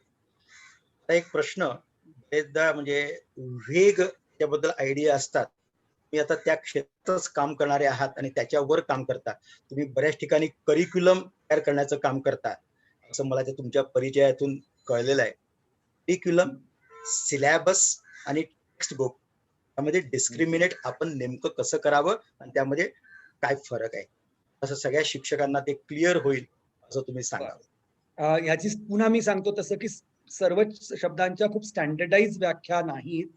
एक समज आहे, तर ती समज आपण काय आहे ती आपण बघूया. करिक्युलम नॉर्मली तुम्हाला म्हणजे करिक्युलम हा शब्द 2-3 प्रकारे वापरला जातो लिखाणामध्ये, पण त्यातला एक अर्थ असा आहे की इट गिव्हज यू गोल्स, उद्दिष्ट देतं. बरोबर. कुठपर्यंत मूल पोचायला हवंय एका विशिष्ट कालावधीमध्ये दिलेल्या, ह्याच्यासाठी म्हणून करिक्युलमचा उपयोग जास्त असतो. की करिक्युलर गोल्स असतात, की करिक्युलम काय आहे, की नेमकं कसं कसं मुलाचा पाथ असणार आहे, इथे आल्यावरती मूल पुढे कुठे जाणार आहे, या सगळ्याचं एक ते मोठं समग्र असं चित्र असतं. त्यामुळे करिक्युलम हा तुमच्या महाराष्ट्राच्या पातळीवरती, देशाच्या पातळीवरती सुद्धा बऱ्यापैकी सारखा असू शकतो. पण ही उद्दिष्ट गाठायची कशी, याच्याकरता मला सिलेबस नावाची काहीतरी गोष्ट लागते. आणि तो सिलेबस हा पूर्ण देशभर एक असून चालत नाही.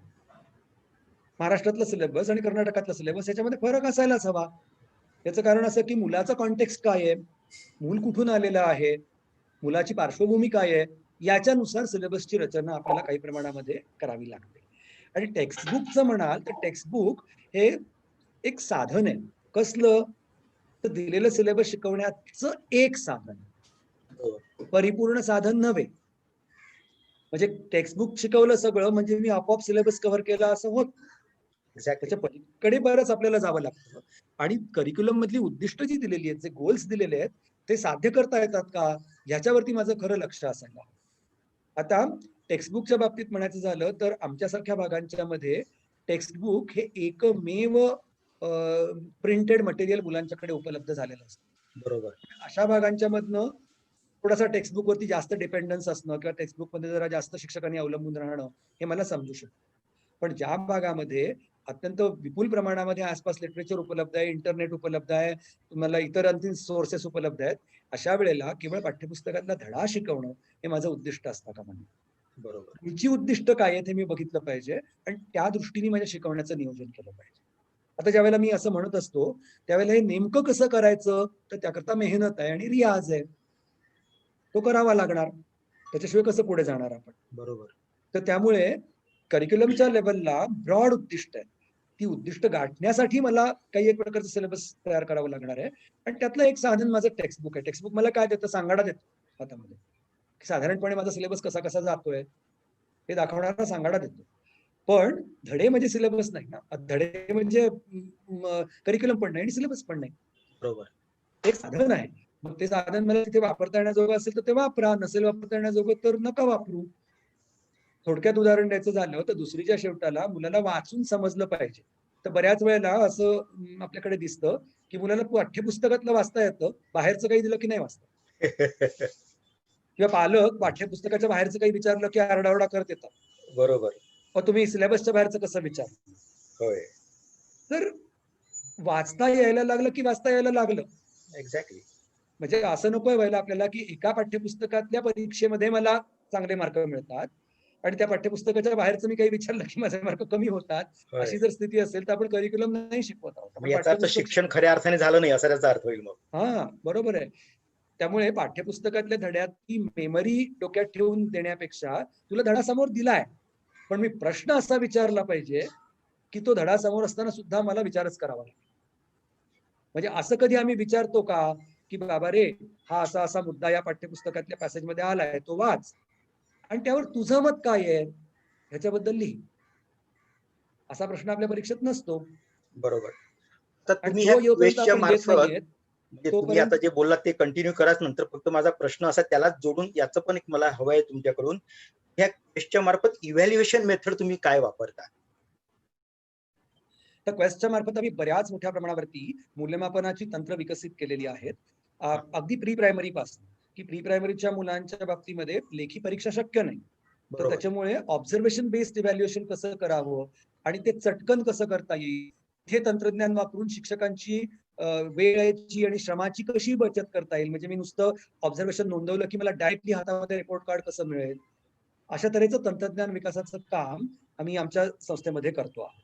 दुसरी गोष्ट की डायग्नोस्टिक नेचरचं टेस्टिंग कसं करावं. डायग्नोस्टिक याचा अर्थ असा की 5वीच्या शेवटाला 5वीच्या विषयांवरची टेस्ट याचा फार उपयोग नसतो आपल्याला समजून घेण्यासाठी, कारण ती टेस्ट एवढंच सांगते आपल्याला की या मुलाला 5वीचं येत नाहीये, पण त्याच्या खालचं किती येतंय, कुठे आहे मूल नेमकं, हे शोधण्यासाठी वेगळ्या प्रकारच्या टेस्ट डिझाईन कराव्या लागतात, की ज्या आम्ही आमच्याकडे टेस्ट केलेल्या आहेत. आणि त्या जवळजवळ आता काही म्हणजे जवळ एक कमीत कमी 6,000 ते 8,000 मुलांवरती टेस्ट करून त्याच्यामधनं कशा प्रकारे आपल्याला पुढे जाता येऊ शकेल, मुलाचं लेव्हल कशी ठरवता येऊ शकेल, ह्या सगळ्या प्रकारचं काम आम्ही मूल्यमापनाच्या संदर्भामध्ये करतो. त्याच्याशिवाय शिक्षकांचं ऑब्झर्वेशन करत असताना काय मुद्दे घ्यावेत, त्याच्याकरता रुब्रिक लागतं. रुब्रिक म्हणजे एक प्रकारचं ऑब्झर्वेशन टूल असतं.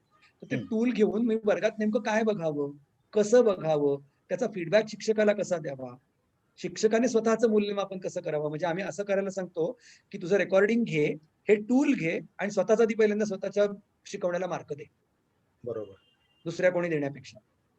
तुला काय वाटतं ते सगळ्यात महत्वाचं आहे त्यातलं. तर अशा तऱ्हेची वेगवेगळ्या प्रकारची मूल्यमापनाची टूल्स आता उपलब्ध आम्ही मराठीत करायचा प्रयत्न करतोय. इंग्रजीमध्ये ती विपुल प्रमाणामध्ये उपलब्ध आहेत, आपल्याला कस्टमाइज करून घ्यावी लागतात फक्त. तर अशा तऱ्हेची टूल्स करून त्या टूल्सच्या आधारे मुलांचं मॅपिंग कसं करावं, त्यांचं कॉम्पिटन्सी कशा बघाव्यात, त्याच्याकडे प्रोफाइलिंग कसं करावं, या सगळ्यावरती काम आमचं चालू आहे. ते काही एका प्रमाणामध्ये आता स्थिर सुद्धा होत आहे. ओके. आणि या संदर्भामध्ये झालेले अभ्यास आता काही जर्नल्स मधनं प्रसिद्धही व्हायला लागले. अरे वा. आता आम्ही आमच्या लेवलला आता म्हणजे मूल्यमापनामध्ये म्हणजे पेपर काढताना आम्ही शिक्षकांनी आमच्या शाळेपुरतं काय करावं, म्हणजे मोठ्या प्रमाणामध्ये बदल जेव्हा होईल तेव्हा होईल, आपल्या पातळीवर आपण काहीतरी बदल लगेच करू शकत असतो, तो काय करावा मूल्यमापनाच्या संदर्भात? अशा तऱ्हेचा बदल 5 मिनिटात सांगणं जरा अवघड आहे, कारण त्याच्याकरता आहे, काय अवघड बदल आहेच. करावा असं ज्या वेळेला तुम्ही विचारताय मला, तेव्हा प्रश्नपत्रिका समोर घेऊन बसावं लागेल की म्हणजे काय, तुम्ही कसं डिव्हिजन करता, त्याची ब्लूप्रिंट कशी तयार करता. त्या ब्लूप्रिंटचं शेवटी म्हणजे प्रश्नपत्रिका आपण जेव्हा तयार करतो तेव्हा मार्क एकदा एंटर झाले की त्याचे सगळे वेगवेगळे रिपोर्ट शिक्षकाला एका क्लिक वरती मिळाले पाहिजे. ओके.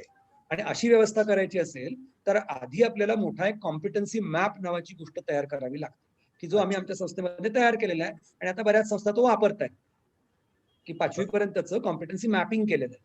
ओके. आणि त्या प्रत्येक कॉम्पिटन्सीसाठी काय काय प्रकारचे प्रश्न शक्य आहेत याची बँक तयार करायला घेतलेली.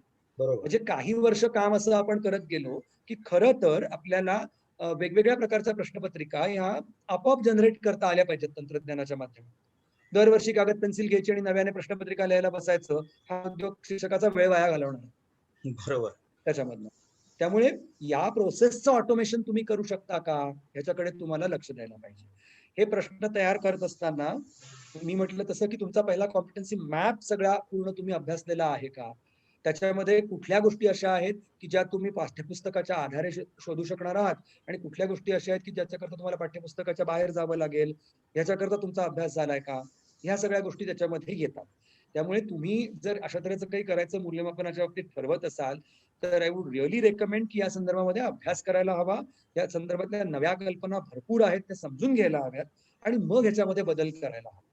कारण मी जसं मगाशी म्हटलं तसं की सर्वात महत्वाची गोष्ट म्हणजे की आपलं टेस्टिंग किंवा आपलं मूल्यमापन हे डायग्नोस्टिक आहे का, ते फक्त एवढंच सांगतंय की मुलाला काय येत नाही. बरोबर. काय येतं हा डेटा शिक्षकासाठी जास्त महत्वाचा आहे, म्हणजे तिथून पुढे जाता येतं. काय येत नाही हे मला एवढंच सांगतं की येत नाही. होय. तर त्यामुळे त्या तऱ्हेची टेस्टिंग डेव्हलप कशी करायची, त्याच्याकरता काय म्हणतात की कमीत कमी कष्टात ते कसं करायचं काम, या सगळ्या विषयांवरती तुम्हाला विचार करावा लागेल. आणि हे सगळं काम तुमच्या शिक्षकांच्या गटांमधनं, अभ्यास गटांच्या मधनं हळूहळू पुढे विकसित नक्की होऊ शकतो. नक्की नक्की करू आम्ही तसं. एक माझा शेवटचा प्रश्न तुम्हाला, तुम्ही सध्या लेखन करतात काही पुस्तकांचं, हे जरा आम्हाला कळू द्या. लेखन करतात कोणत्या विषयावर करतात? काय आहे की मी गेले जवळजवळ 22-24 वर्ष आदिवासी भागामध्ये काम करतो. बरोबर. आणि हे जे काम मी करतोय त्याच्यामध्ये मी मुलांना शिकवलं हे जितकं खरं आहे तितकंच त्या प्रक्रियेमध्ये मी जास्त शिकलो असं मला वाटतं. कारण शिकण्याची प्रक्रिया ही नेहमी दुहेरी असते. जसा शिकणारा जो असतो तो शिकवणाऱ्याकडनं शिकत असतो, तसंच जो शिकवणारा असतो तोही शिकणाऱ्याकडनं भरपूर शिकत असतो. बरोबर. गिव्ह अँड टेकची प्रोसेस आहे. होय. तर ह्या गेल्या 24 वर्षांच्या काळामध्ये आदिवासी मुलांनी मला काय शिकवलं, आदिवासी संस्कृतीने मला काय शिकवलं, आपण ज्याला मागास म्हणून संस्कृती म्हणतो, ती संस्कृती खरंच मागास आहे का, अशा तऱ्हेचे प्रश्न मनामध्ये कसे उभे राहिले, का ती खरोखरच आपल्या संस्कृतीपेक्षा थोडी एक पावलं पुढेच आहे असं म्हणावी लागेल अशी संस्कृती आहे. हे सगळं जे घडलं त्याच्याबद्दलचं हे लिखाण आहे. शिकता शिकविता असं पुस्तकाचं नाव आहे. आणि त्याच्यामध्ये या भागामध्ये शिकताना काय प्रिन्सिपल्स मला दिसली शिक्षणाची शिकत असतानाची त्याच्याबद्दलची सगळी मांडणी आहे. अच्छा, त्यामुळे पूर्ण झालंय लिहून की चालू आहे? जवळजवळ म्हणजे 90% पुरं झालेलं आहे. अरे वा. आणि आय होप की येत्या वर्षभरामध्ये जर कोरोना नसता आला तर आतापर्यंत बहुतेक झालं असतं प्रकाशित, पण मधल्या सगळ्या लॉकडाऊनच्या काळामुळे बराच मध्ये त्याच्यात व्यत्यय आलाय. तर आता आय होप की येत्या वर्षभरामध्ये पुरं करता येऊ शकेल असं विचार आहे. आणि वी होप की आम्हाला ते लवकरात लवकर वाचायला मिळू शकेल. नक्की नक्की आपण हे करूया. कारण आदिवासी भागांच्या मधनं असलेल्या वेगवेगळ्या भाषा, त्या भाषा घेऊन जेव्हा मुलं शाळेमध्ये येतात त्यावेळेला याच्याकडे प्रश्न म्हणून बघायचं का रिसोर्स म्हणून बघायचं, अशा तऱ्हेचे सगळे मुद्दे त्याच्यामधनं आलेले आहेत. आणि म्हणजे जर झालं प्रसिद्ध तर मी तुम्हाला नक्कीच कळवेन. नक्की आम्ही माझा एक असाही विचार आहे की ते श्राव्य पुस्तक जास्त आहे, कारण त्यात बऱ्याच सुरुवातीच्या प्रकरणांच्या मध्ये वारलीमधनं आणि कातकरीमधनं लिहिलेलं आहे. अरे वा. तर ते कारण माझी मुलं त्या भाषेत बोलतात. बरोबर बरोबर. तर मग त्याच्यातनं लिहायला पाहिजे ना मला. तर ते ऐकायला जास्त चांगलं वाटतं असं बऱ्याच जणांनी फीडबॅक दिलाय. तर काही प्रकट वाचनाचा कार्यक्रम करावा असंही डोक्यामध्ये आहे. बघूया प्रसिद्ध झाल्यावरती जमलं तर तुमच्या शिक्षकांसाठी वाचूया आपण. आता तुम्ही हे बोललात म्हणून आता मी त्याच्यावर विचारतो. तुम्ही जे म्हणालात ना की माझी मुलं या भाषेतली आहेत, सध्या आपल्या NEP मध्ये लोकल लँग्वेज मधला शिक्षक असावा, त्यांना असंच अपेक्षित आहे ना? हो, नक्कीच तसं अपेक्षित आहे. याचं कारण आपण जरी म्हणत असलो असं की महाराष्ट्रामध्ये मराठी भाषा बोलली जाते, तरी सुद्धा अनेक महाराष्ट्राच्या भागांमधनं प्रमाण मराठी ज्याला आपण म्हणतो तशी काही मराठी बोलली जात नाही. आणि सगळ्यात महत्वाचं म्हणजे की जी भाषा मुलांच्या घरी आहे ती भाषा, त्या भाषेला जर आपण वर्गात स्थान दिलं नाही तर मुलं शिकत नाहीत असं जगभरातलं संशोधन दाखवतं. आणि तुमचा स्वतःचा पण आता अनुभव आहेच की त्यामध्ये? नक्कीच, की मुलांच्या घरच्या भाषेला नकार देणं शाळेमध्ये म्हणजे तुम्ही एका मोठ्या संस्कृतीला दिलेला तो नकार असतो. मी तुम्हाला असा एक साधा प्रश्न विचारतो, कशाला हो प्रमाण भाषा म्हणायचं? काही उत्तरच नाही त्याचं. कुठल्या नाही, असं कसं आपण सगळेजण ज्या वेळेला प्रमाण भाषा असं म्हणतो, नाही ते आपण ठरवलेलं आहे की ही प्रमाण. कसं ठरवलं प्रमाण भाषा म्हणून? जास्तीत जास्त लोकांना समजू शकणारी. बरं, आपण नीट तपासून बघूया तुमचं वाक्य की जास्तीत जास्त लोकांना समजणारी भाषा खरंच प्रमाण भाषा आहे का? महाराष्ट्राच्या बाबतीत बोलायचं झालं तर नागपूरची मराठी, विदर्भातली मराठी, खानदेशातली मराठी, मालवणची मराठी, मराठवाड्यातली मराठी, वेगवेगळी मराठी आहे. बरोबर. मग ह्यातली नेमकी प्रमाण मराठी कुठली म्हणतो आपण? आपण म्हणतो पुण्या मुंबईकडची. पुण्याची मुंबई आपण म्हणतो प्रमाण आहे, बरोबर आहे ना? का बरं पुण्याची म्हणतो? नागपूरची का नाही प्रमाण मानायची? आणि आपण असं मानायचं का की महाराष्ट्रभरात सगळेजण पुणेरी मराठी बोलतात? हा भरपूर चर्चेचाच विषय आहे हा. खरं म्हणजे पुण्यात सुद्धा सगळेजण पुणेरी मराठी बोलतात नाही का? बोलत. आणि तुम्ही पुण्याची म्हणालात ना, तर नेमकी कुठली, पिंपरी चिंचवडची का कात्रजची? तर हा महत्वाचा विषय आहे आपल्याच करता की प्रमाण भाषा म्हणजे कुठली भाषा आहे, तर सत्ताधारी वर्गाची भाषा समाजातल्या म्हणजे प्रमाण भाषा.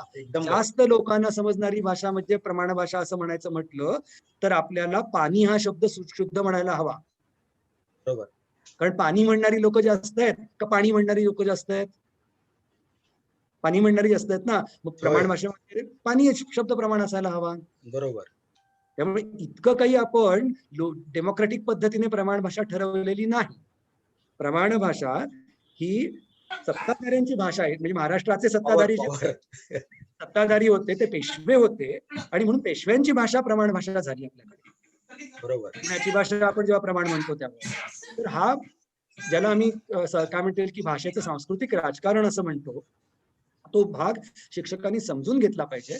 भाषा ही भाषा असते प्रत्येक मुलाची आणि त्यामुळे तिचा आदराने स्वीकार करणं आपल्या वर्गामध्ये, त्याला त्याच्या भाषेत बोलू देणं ही अत्यंत महत्वाची गोष्ट आहे. जर आपण असं म्हटलो की बोलायचं माझ्याशी तर अमक्या भाषेत बोलणं तर बोलू नकोस, तर मुलासाठी न बोलणं हा पर्याय जास्त सोपा आहे. एक्झॅक्टली ते गप्पच बसणार आहे मग. तर त्यामुळे या विषयावरती खरंच चर्चा व्हायला, मी म्हटलं ना की शिक्षकांच्या चर्चेमध्ये वादविवाद व्हायला हवेत, ते या विषयांच्या वरती व्हायला हवे. एकदम बरोबर आहे. हा सिद्धांताचा भाग आहे. जेव्हा वाचायला ह्याला शिकवायला जाणार आहे तेव्हा जर मला ही समज नसेल तर माझा वाचन लेखनाचा कार्यक्रम मी नाही बनवू शकत. बरोबर. तर हा या प्रकारे आपल्याला या गोष्टीकडे बघायला आहे.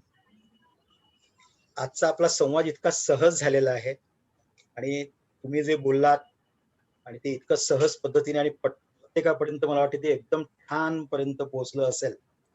इतके मनापासून धन्यवाद सर तुम्हाला.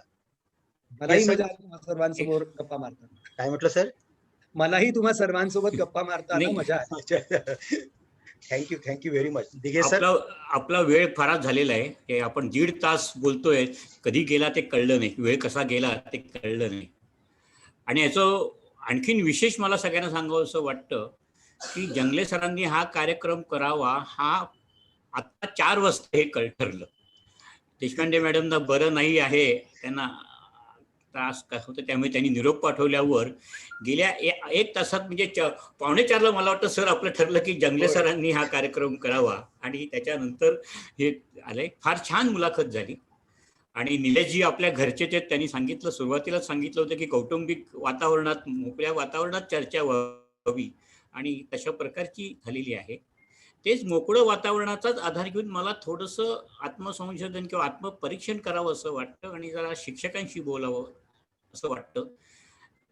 निलेशजींनी आतापर्यंत जे काही मुद्दे मांडलेले आहेत त्याच मुद्द्याला धरून जर आपण विचार केला तर कोरोना सुरू झाल्यानंतर एप्रिल मे महिन्यामध्ये प्रथम आपण आम्ही सरस्वती हा व्हॉट्सअपवर ग्रुप केला.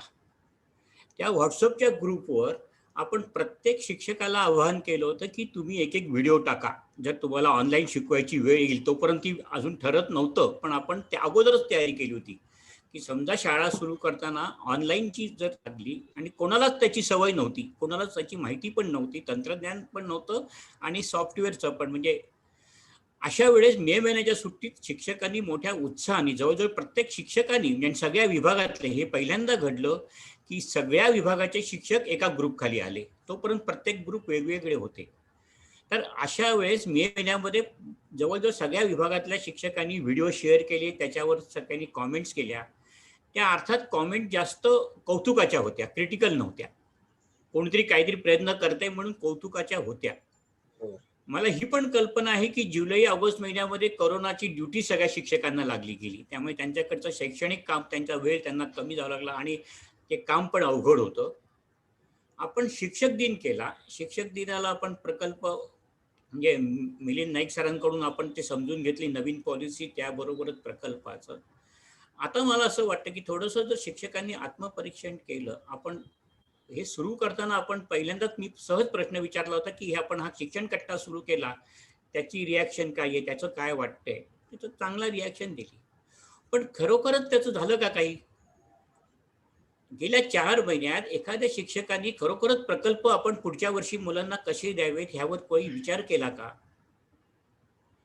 राजीव दीक्षितांकडून आपण व्हिडिओ आणि त्यांच्या तोंडून ऐकलं की ते कसं शिक्षकांच्या विद्यार्थ्यांपर्यंत कसे पोचतात.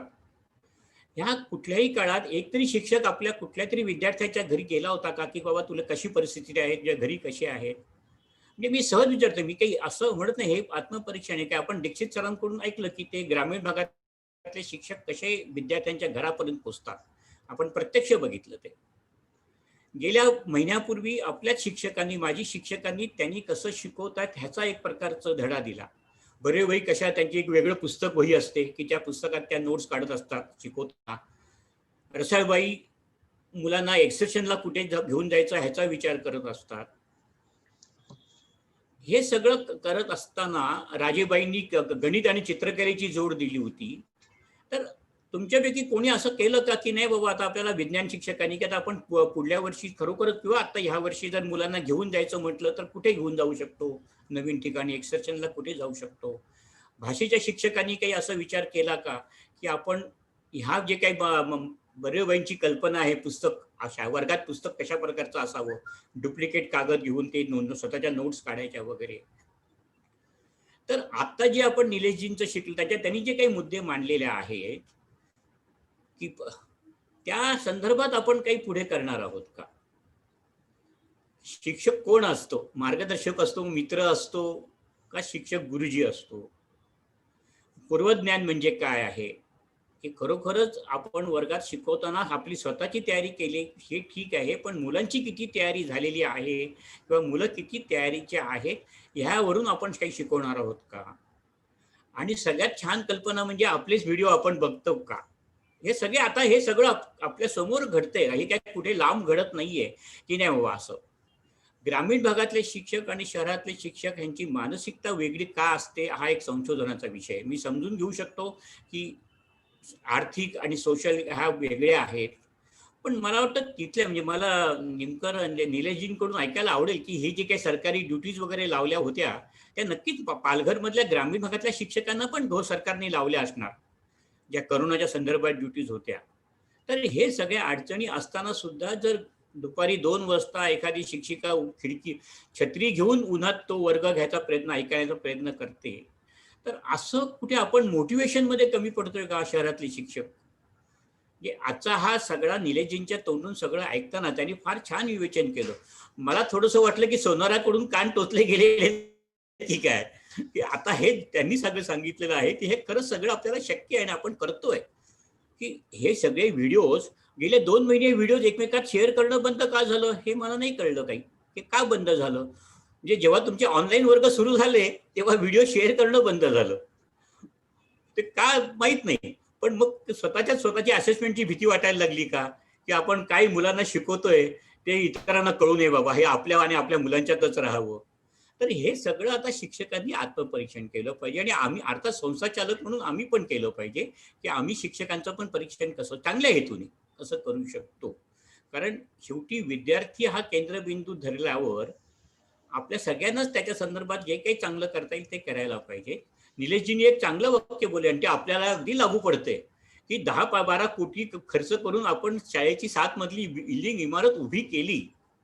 आता गुणवत्ता शिक्षण हा जो काही शब्द ढोबळपणे वापरला जातो तो खऱ्या अर्थाने खरोखरच आपण गुणवत्तापूर्ण शिक्षण आपल्या विद्यार्थ्यांना आपण देणार आहोत का, त्या केवळ आपण एक उंच इमारत ठाणेकरांच्या नजरेत भरेल अशी फक्त इमारत बांधली गेली? हे आता शिक्षकांनी थोडंसं आत्मपरीक्षण करायला हरकत नाही. हा शिक्षण कट्टा आपण सुरू केलाय त्याचं मूळ सार हे आहे की येणाऱ्या जे आपले वक्ते आहेत, मार्गदर्शक आहेत, आपले मित्र आहेत, ते जे काही आपल्याला सांगतात ते खरोखरच आपल्याला अंमलात आणण्यासारखं आहे का, की आता आजचा कार्यक्रम संपल्यावर पुढच्या महिन्यातल्या पहिल्या शनिवारी परत आपण भेटणार आहोत आणि तेव्हा परत नवीन कोणाचं काहीतरी ऐकून घेणार आहोत आणि वा वा वा काय छान आपण ऐकलं, किती छान मार्गदर्शन केलं म्हणून जगले सर परत त्यांचे धन्यवाद मानणार आहेत आणि मग तिथंच तो कार्यक्रम संपणार आहे. हे थोडं सगळं आत्मपरीक्षण आपल्या शिक्षकांनी करायला पाहिजे. तुझं आहे तुझं पाशी सारखं हे सगळं आपल्यापाशीच आहे, हे आपल्याला कोणीतरी सांगते हे आहेच, पण हे सगळं आपल्यापाशी आहेच. ह्या सगळ्या सुट्टीत तुम्ही कितीतरी वेळा शाळेत आला असाल, किती शिक्षकांनी लायब्ररीतली पुस्तकं वाचायला नेलं घरी की बाबा ठीक आहे मला थोडा वेळ मिळतो तर मी काहीतरी पुस्तक वाचीन किंवा बाहेरचं कुठलं, लायब्ररीतलं नाही तर बाहेरचं कुठलं. तर ह्या सगळ्याचा आता खरंच शिक्षकांनी पण विचार करायचा वेळ आलेला आहे. संस्था चालकांनी पण आत्मपरीक्षण करायला पाहिजे. आणि म्हणून मला निलेशजींचं आवडलं कारण त्यांनी अगदी मोक्याच्या वेळेस आपण त्यांना निमंत्रित केलं आणि जे पाहिजे आपल्याला तसं त्या अपेक्षितपणे त्यांनी आपल्याला मार्गदर्शन केलं. निलेशजी मी तुमचं धन्यवाद मानत नाहीत कारण ते परत औपचारिक होईल, पण आपण आलात खरोखरच मला व्यक्तिगत खूप आनंद झाला की हे थोडंसं आउट ऑफ द वे पण असं बोलायला तरी गरज आहे की जे आपण शिक्षकाला 1 to 1 बोलू शकतो. आणि तुम्ही खरोखरच त्याप्रमाणे सांगितलं की पालघर आणि ग्रामीण भागातला आदिवासी भागातली परिस्थिती आणि शहरातली परिस्थिती, भाषा प्रमाण कुठली आहे हे आपल्या शाळेत उदाहरण घडलेलं आहे. अरे हा शिक्षक ह्या प्रकारे बोलतो, ह्याचे उच्चार असे असतात आणि मग ते काय कुठले उच्चार कोणाचे उच्चार असतात. तर ह्या सगळ्याच्या पलीकडे जाऊन आपण जे विद्यार्थी हा केंद्र आहे त्याच्याबद्दल आपण काय करणार आहोत आणि त्याच्या संदर्भात मला वाटतं आजच्या ह्या जे काही निलेशजींकडून आपण ऐकलं आणि त्याच्यातून काही जे आत्मपरीक्षण आपण केले त्याचा उपयोग खरोखरच आता आपण विद्यार्थ्यांसाठी करू. हा असा आपण या वर्षाच्या शेवटाला सरत्या वर्षाला निरोप देताना आपण हा निश्चय करूयात. जंगले सर तुम्हाला शाबासकी कारण तुम्ही परत खूप छान मुलाखत घेतली. थोडी लांबली असं मला वाटत होतं पण बरोबर ती संपलेली कारण 7:30 आपल्याला पाऊण झालेली आहेत आणि 82 वरून संख्या 71 वर आलेली आहे. ह्याच्यावर आपण हा कार्यक्रम संपतोय. सगळ्या शिक्षकांना आणि सगळ्यांना धन्यवाद. आपण परत एकदा पुढच्या शनिवारी भेटूच. पुढल्या महिन्यातल्या शनिवारी भेटू. आता डायरेक्ट पुढच्या वर्षीच्या शनिवारी भेटू आपण. चला, थँक्यू सगळ्यांना. Nimkar sir, thank you once again.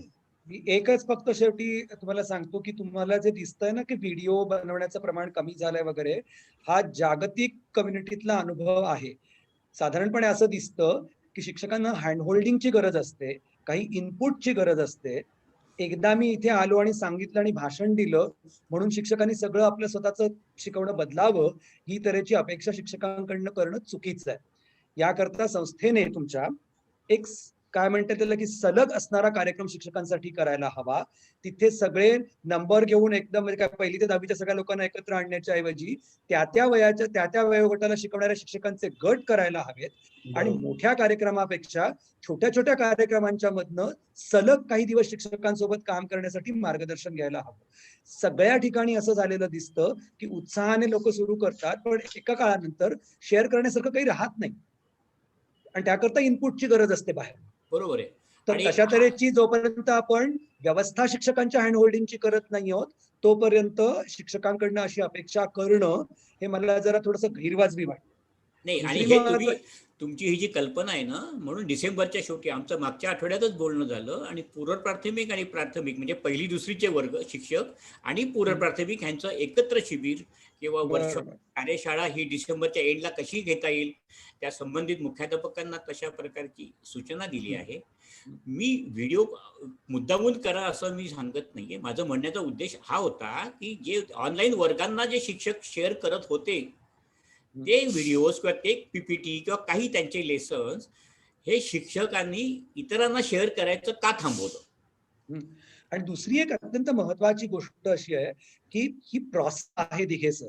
तुम्ही तिथे नुसतं एक असं करा असं सांगून हे शाळेमध्ये घडणार नाही. याचं महत्वाचं कारण असं की अशा तऱ्हेने ज्या वेळेला शिक्षक स्वतःचा व्हिडिओ तिथे टाकत असतो तेव्हा त्यावेळेला शिक्षकाच्या ऑटोनॉमीवरती बरीच गदा येत असते. कोणत्याही डॉक्टरला त्याचं ऑपरेशन चाललेलं रेकॉर्डिंग करून बाहेर पब्लिकमध्ये टाकायला आवडेल का हो? नाही आवडणार. त्यामुळे परस्पर विश्वासाचं वातावरण जोपर्यंत त्या गटामध्ये निर्माण होत नाहीये तोपर्यंत अशी रिस्क शिक्षक घेणार नाहीत आणि त्यामुळे त्यांच्या बरोबर काम करायला हवं. माझ्या दृष्टीने यात संस्थाचालकांनी केलेल्या नियोजनाचा रोल जास्त आहे शिक्षकांच्या एफिशियन्सीपेक्षा. Let me be very upfront with you. आता थोडं वेगळे होते एफिशियन्सी आणि मोटिवेशन. मोटिवेशन केव्हा येईल? त्यावेळेला मला त्याच्यातनं काहीतरी खरोखरच कन्स्ट्रक्टिव्ह मला मिळेल तेव्हा शिक्षक म्हणून. ते मिळण्याची व्यवस्था करणं याच्याकरता बरेच प्रयत्न करावे लागतात. माझा अत्यंत स्वच्छ अशा तऱ्हेचा एक आक्षेप आहे संस्थाचालकांच्या संदर्भामधला की आपल्या शिक्षकांच्या मध्ये नेमकं काय इन्व्हेस्ट करायला पाहिजे याच्याबद्दल आपले संस्थाचालक काम करत नाहीत. हा माझा वर्षानुवर्षांचा अनुभव आहे. आपण उत्सवांच्या मध्ये रमलेलो आहोत. एक workshop to next workshop, next workshop to next workshop, पण यातनं नाही डेव्हलपमेंट होत. टीचर डेव्हलपमेंटचं एक सायन्स उभं राहिलेलं आहे. ते संस्थाचालकांनी आधी समजून घेतलं पाहिजे आणि मग शिक्षकांच्या सोबत काम करायला पाहिजे असं मी निश्चित म्हणेन. Very good. म्हणजे हा जो पॉइंट आहे हा संस्थाचालकांच्या जो संदर्भातला हा अतिशय महत्वाचा मुद्दा आहे की त्याच्यासाठी वातावरण कसं परत करायचं. बरोबर आहे. म्हणजे हे वातावरण निर्मिती आणि अशा ह्या कार्यक्रमाने अशा प्रकारची वातावरण निर्मितीला सुरुवात झालेली आहे. बरोबर. पण याच्या पुढे जाऊन आपल्याला एक ठामठोस कार्यक्रम आखावा लागेल तरच बदल घडतील. अदरवाईज काय होईल की वर्कशॉप टू वर्कशॉप तुम्ही मगाशी म्हणालात तसं होत राहील पण प्रत्यक्ष बदल मात्र आपल्याला ग्राउंडवर दिसणार नाही. मला वाटतं काही जणांनी हात वरती केलाय. कोणाला बोलायचं असेल तर प्लीज बोला.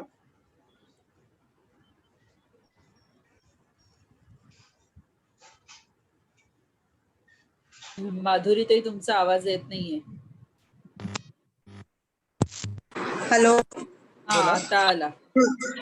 निलेश मुंडकर सरांचे आम्ही काही वर्ग अटेंड केलेले आहेत मे महिन्यात वगैरे आणि सर आम्ही प्रयत्न करतोय म्हणजे मी प्री प्रायमरी इंग्लिश मिडियम सेक्शनची आहे. विशाखा मॅम आमच्या प्रिन्सिपल आहेत आणि आम्ही टीचर्स एकमेकांमध्ये प्रयत्न करतोय की तुम्ही जे काही शिकवलं आहे किंवा तुमच्या वर्कशॉपमध्ये आम्ही काही जे समजून घेतलं आहे ते कशा पद्धतीने आमच्या रेग्युलर व्हिडिओजमध्ये आम्ही कसं जास्तीत जास्त आणू शकतो याचा प्रयत्न केलाय. तुम्ही जसं सांगितलं की पुस्तक वाचन हे जे काही एक प्रकार आहे तो ऑनलाईन आम्ही कसा करू शकतो याचा प्रयत्न करतोय. आम्ही प्रत्येक शिक्षिका काही ना काहीतरी त्याच्यातून घेतोय आणि तो एक अभ्यासक्रम जो झाला ना तुमचा तो आम्हाला फार आवडला. पण तो जो एक आहे तो मराठीसाठी झाला, मराठी भाषेचा. तर असे तुम्ही इंग्रजी भाषेत भाषा शिकवण्यासाठी काही केलेलं आहे का, की असा काही अभ्यासक्रम आहे का तुमचा, हे मला जाणून घ्यायचंय. कारण आपल्या महाराष्ट्रामध्ये काय सगळ्या देशामध्ये गल्लोगल्ली इंग्रजी माध्यमाच्या शाळा झालेल्या आहेत, पण त्याच्यात शिकवणाऱ्या ज्या प्री प्रायमरीच्या टीचर्स आहेत त्या तेवढ्या म्हणजे मी स्वतः सुद्धा तेवढा प्रॉपरली ती भाषा शिकवणं ही एक वेगळी गोष्ट आहे. तिथे मग त्याच्यावरती तुम्हाला प्रोनाउन्सिएशन वरती लक्ष द्यावं लागतं. कारण इंग्रजी बोलताना जे उच्चार आपण करतो तर त्या अक्षराचं नाव वेगळं असतं आणि उच्चार वेगळा असतो. तर हे शिकवण्यासाठी तुम्ही काही असं वेगळं बनवलंय का, म्हणजे अभ्यासक्रम जसा मराठी शिक्षणासाठी होता, मराठी भाषा शिकण्यासाठी, तसं काही आहे का सर?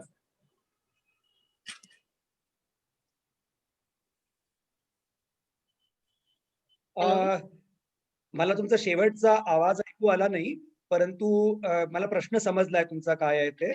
तर इंग्रजी नेमकं कसं शिकवावं, ऐकू येतोय का माझा आवाज? हो येतोय सर. हा, तर इंग्रजी कसं शिकवावं आणि विशेषतः जेव्हा मुलं इंग्रजी वातावरणातली नाहीयेत, घरून इंग्रजीचा सपोर्ट नाहीये, अशा वेळेला इंग्रजी कसं शिकवावं लहान वर्गांच्या मधनं, या संदर्भातलं काम आमच्याकडे चालू आहे. त्याचं कन्सॉलिडेशन झालेलं आहे आणि त्या संदर्भामधला काही एक इनपुट जसा तुम्ही मराठीसाठीचा अटेंड केला होता तर तशा तऱ्हेचा करण्याचं काम चालू आहे. 1-2 महिन्यामध्ये तो कोर्स शिक्षकांसाठी उपलब्ध होईल. Thank you sir, thank you so much. Thank you. या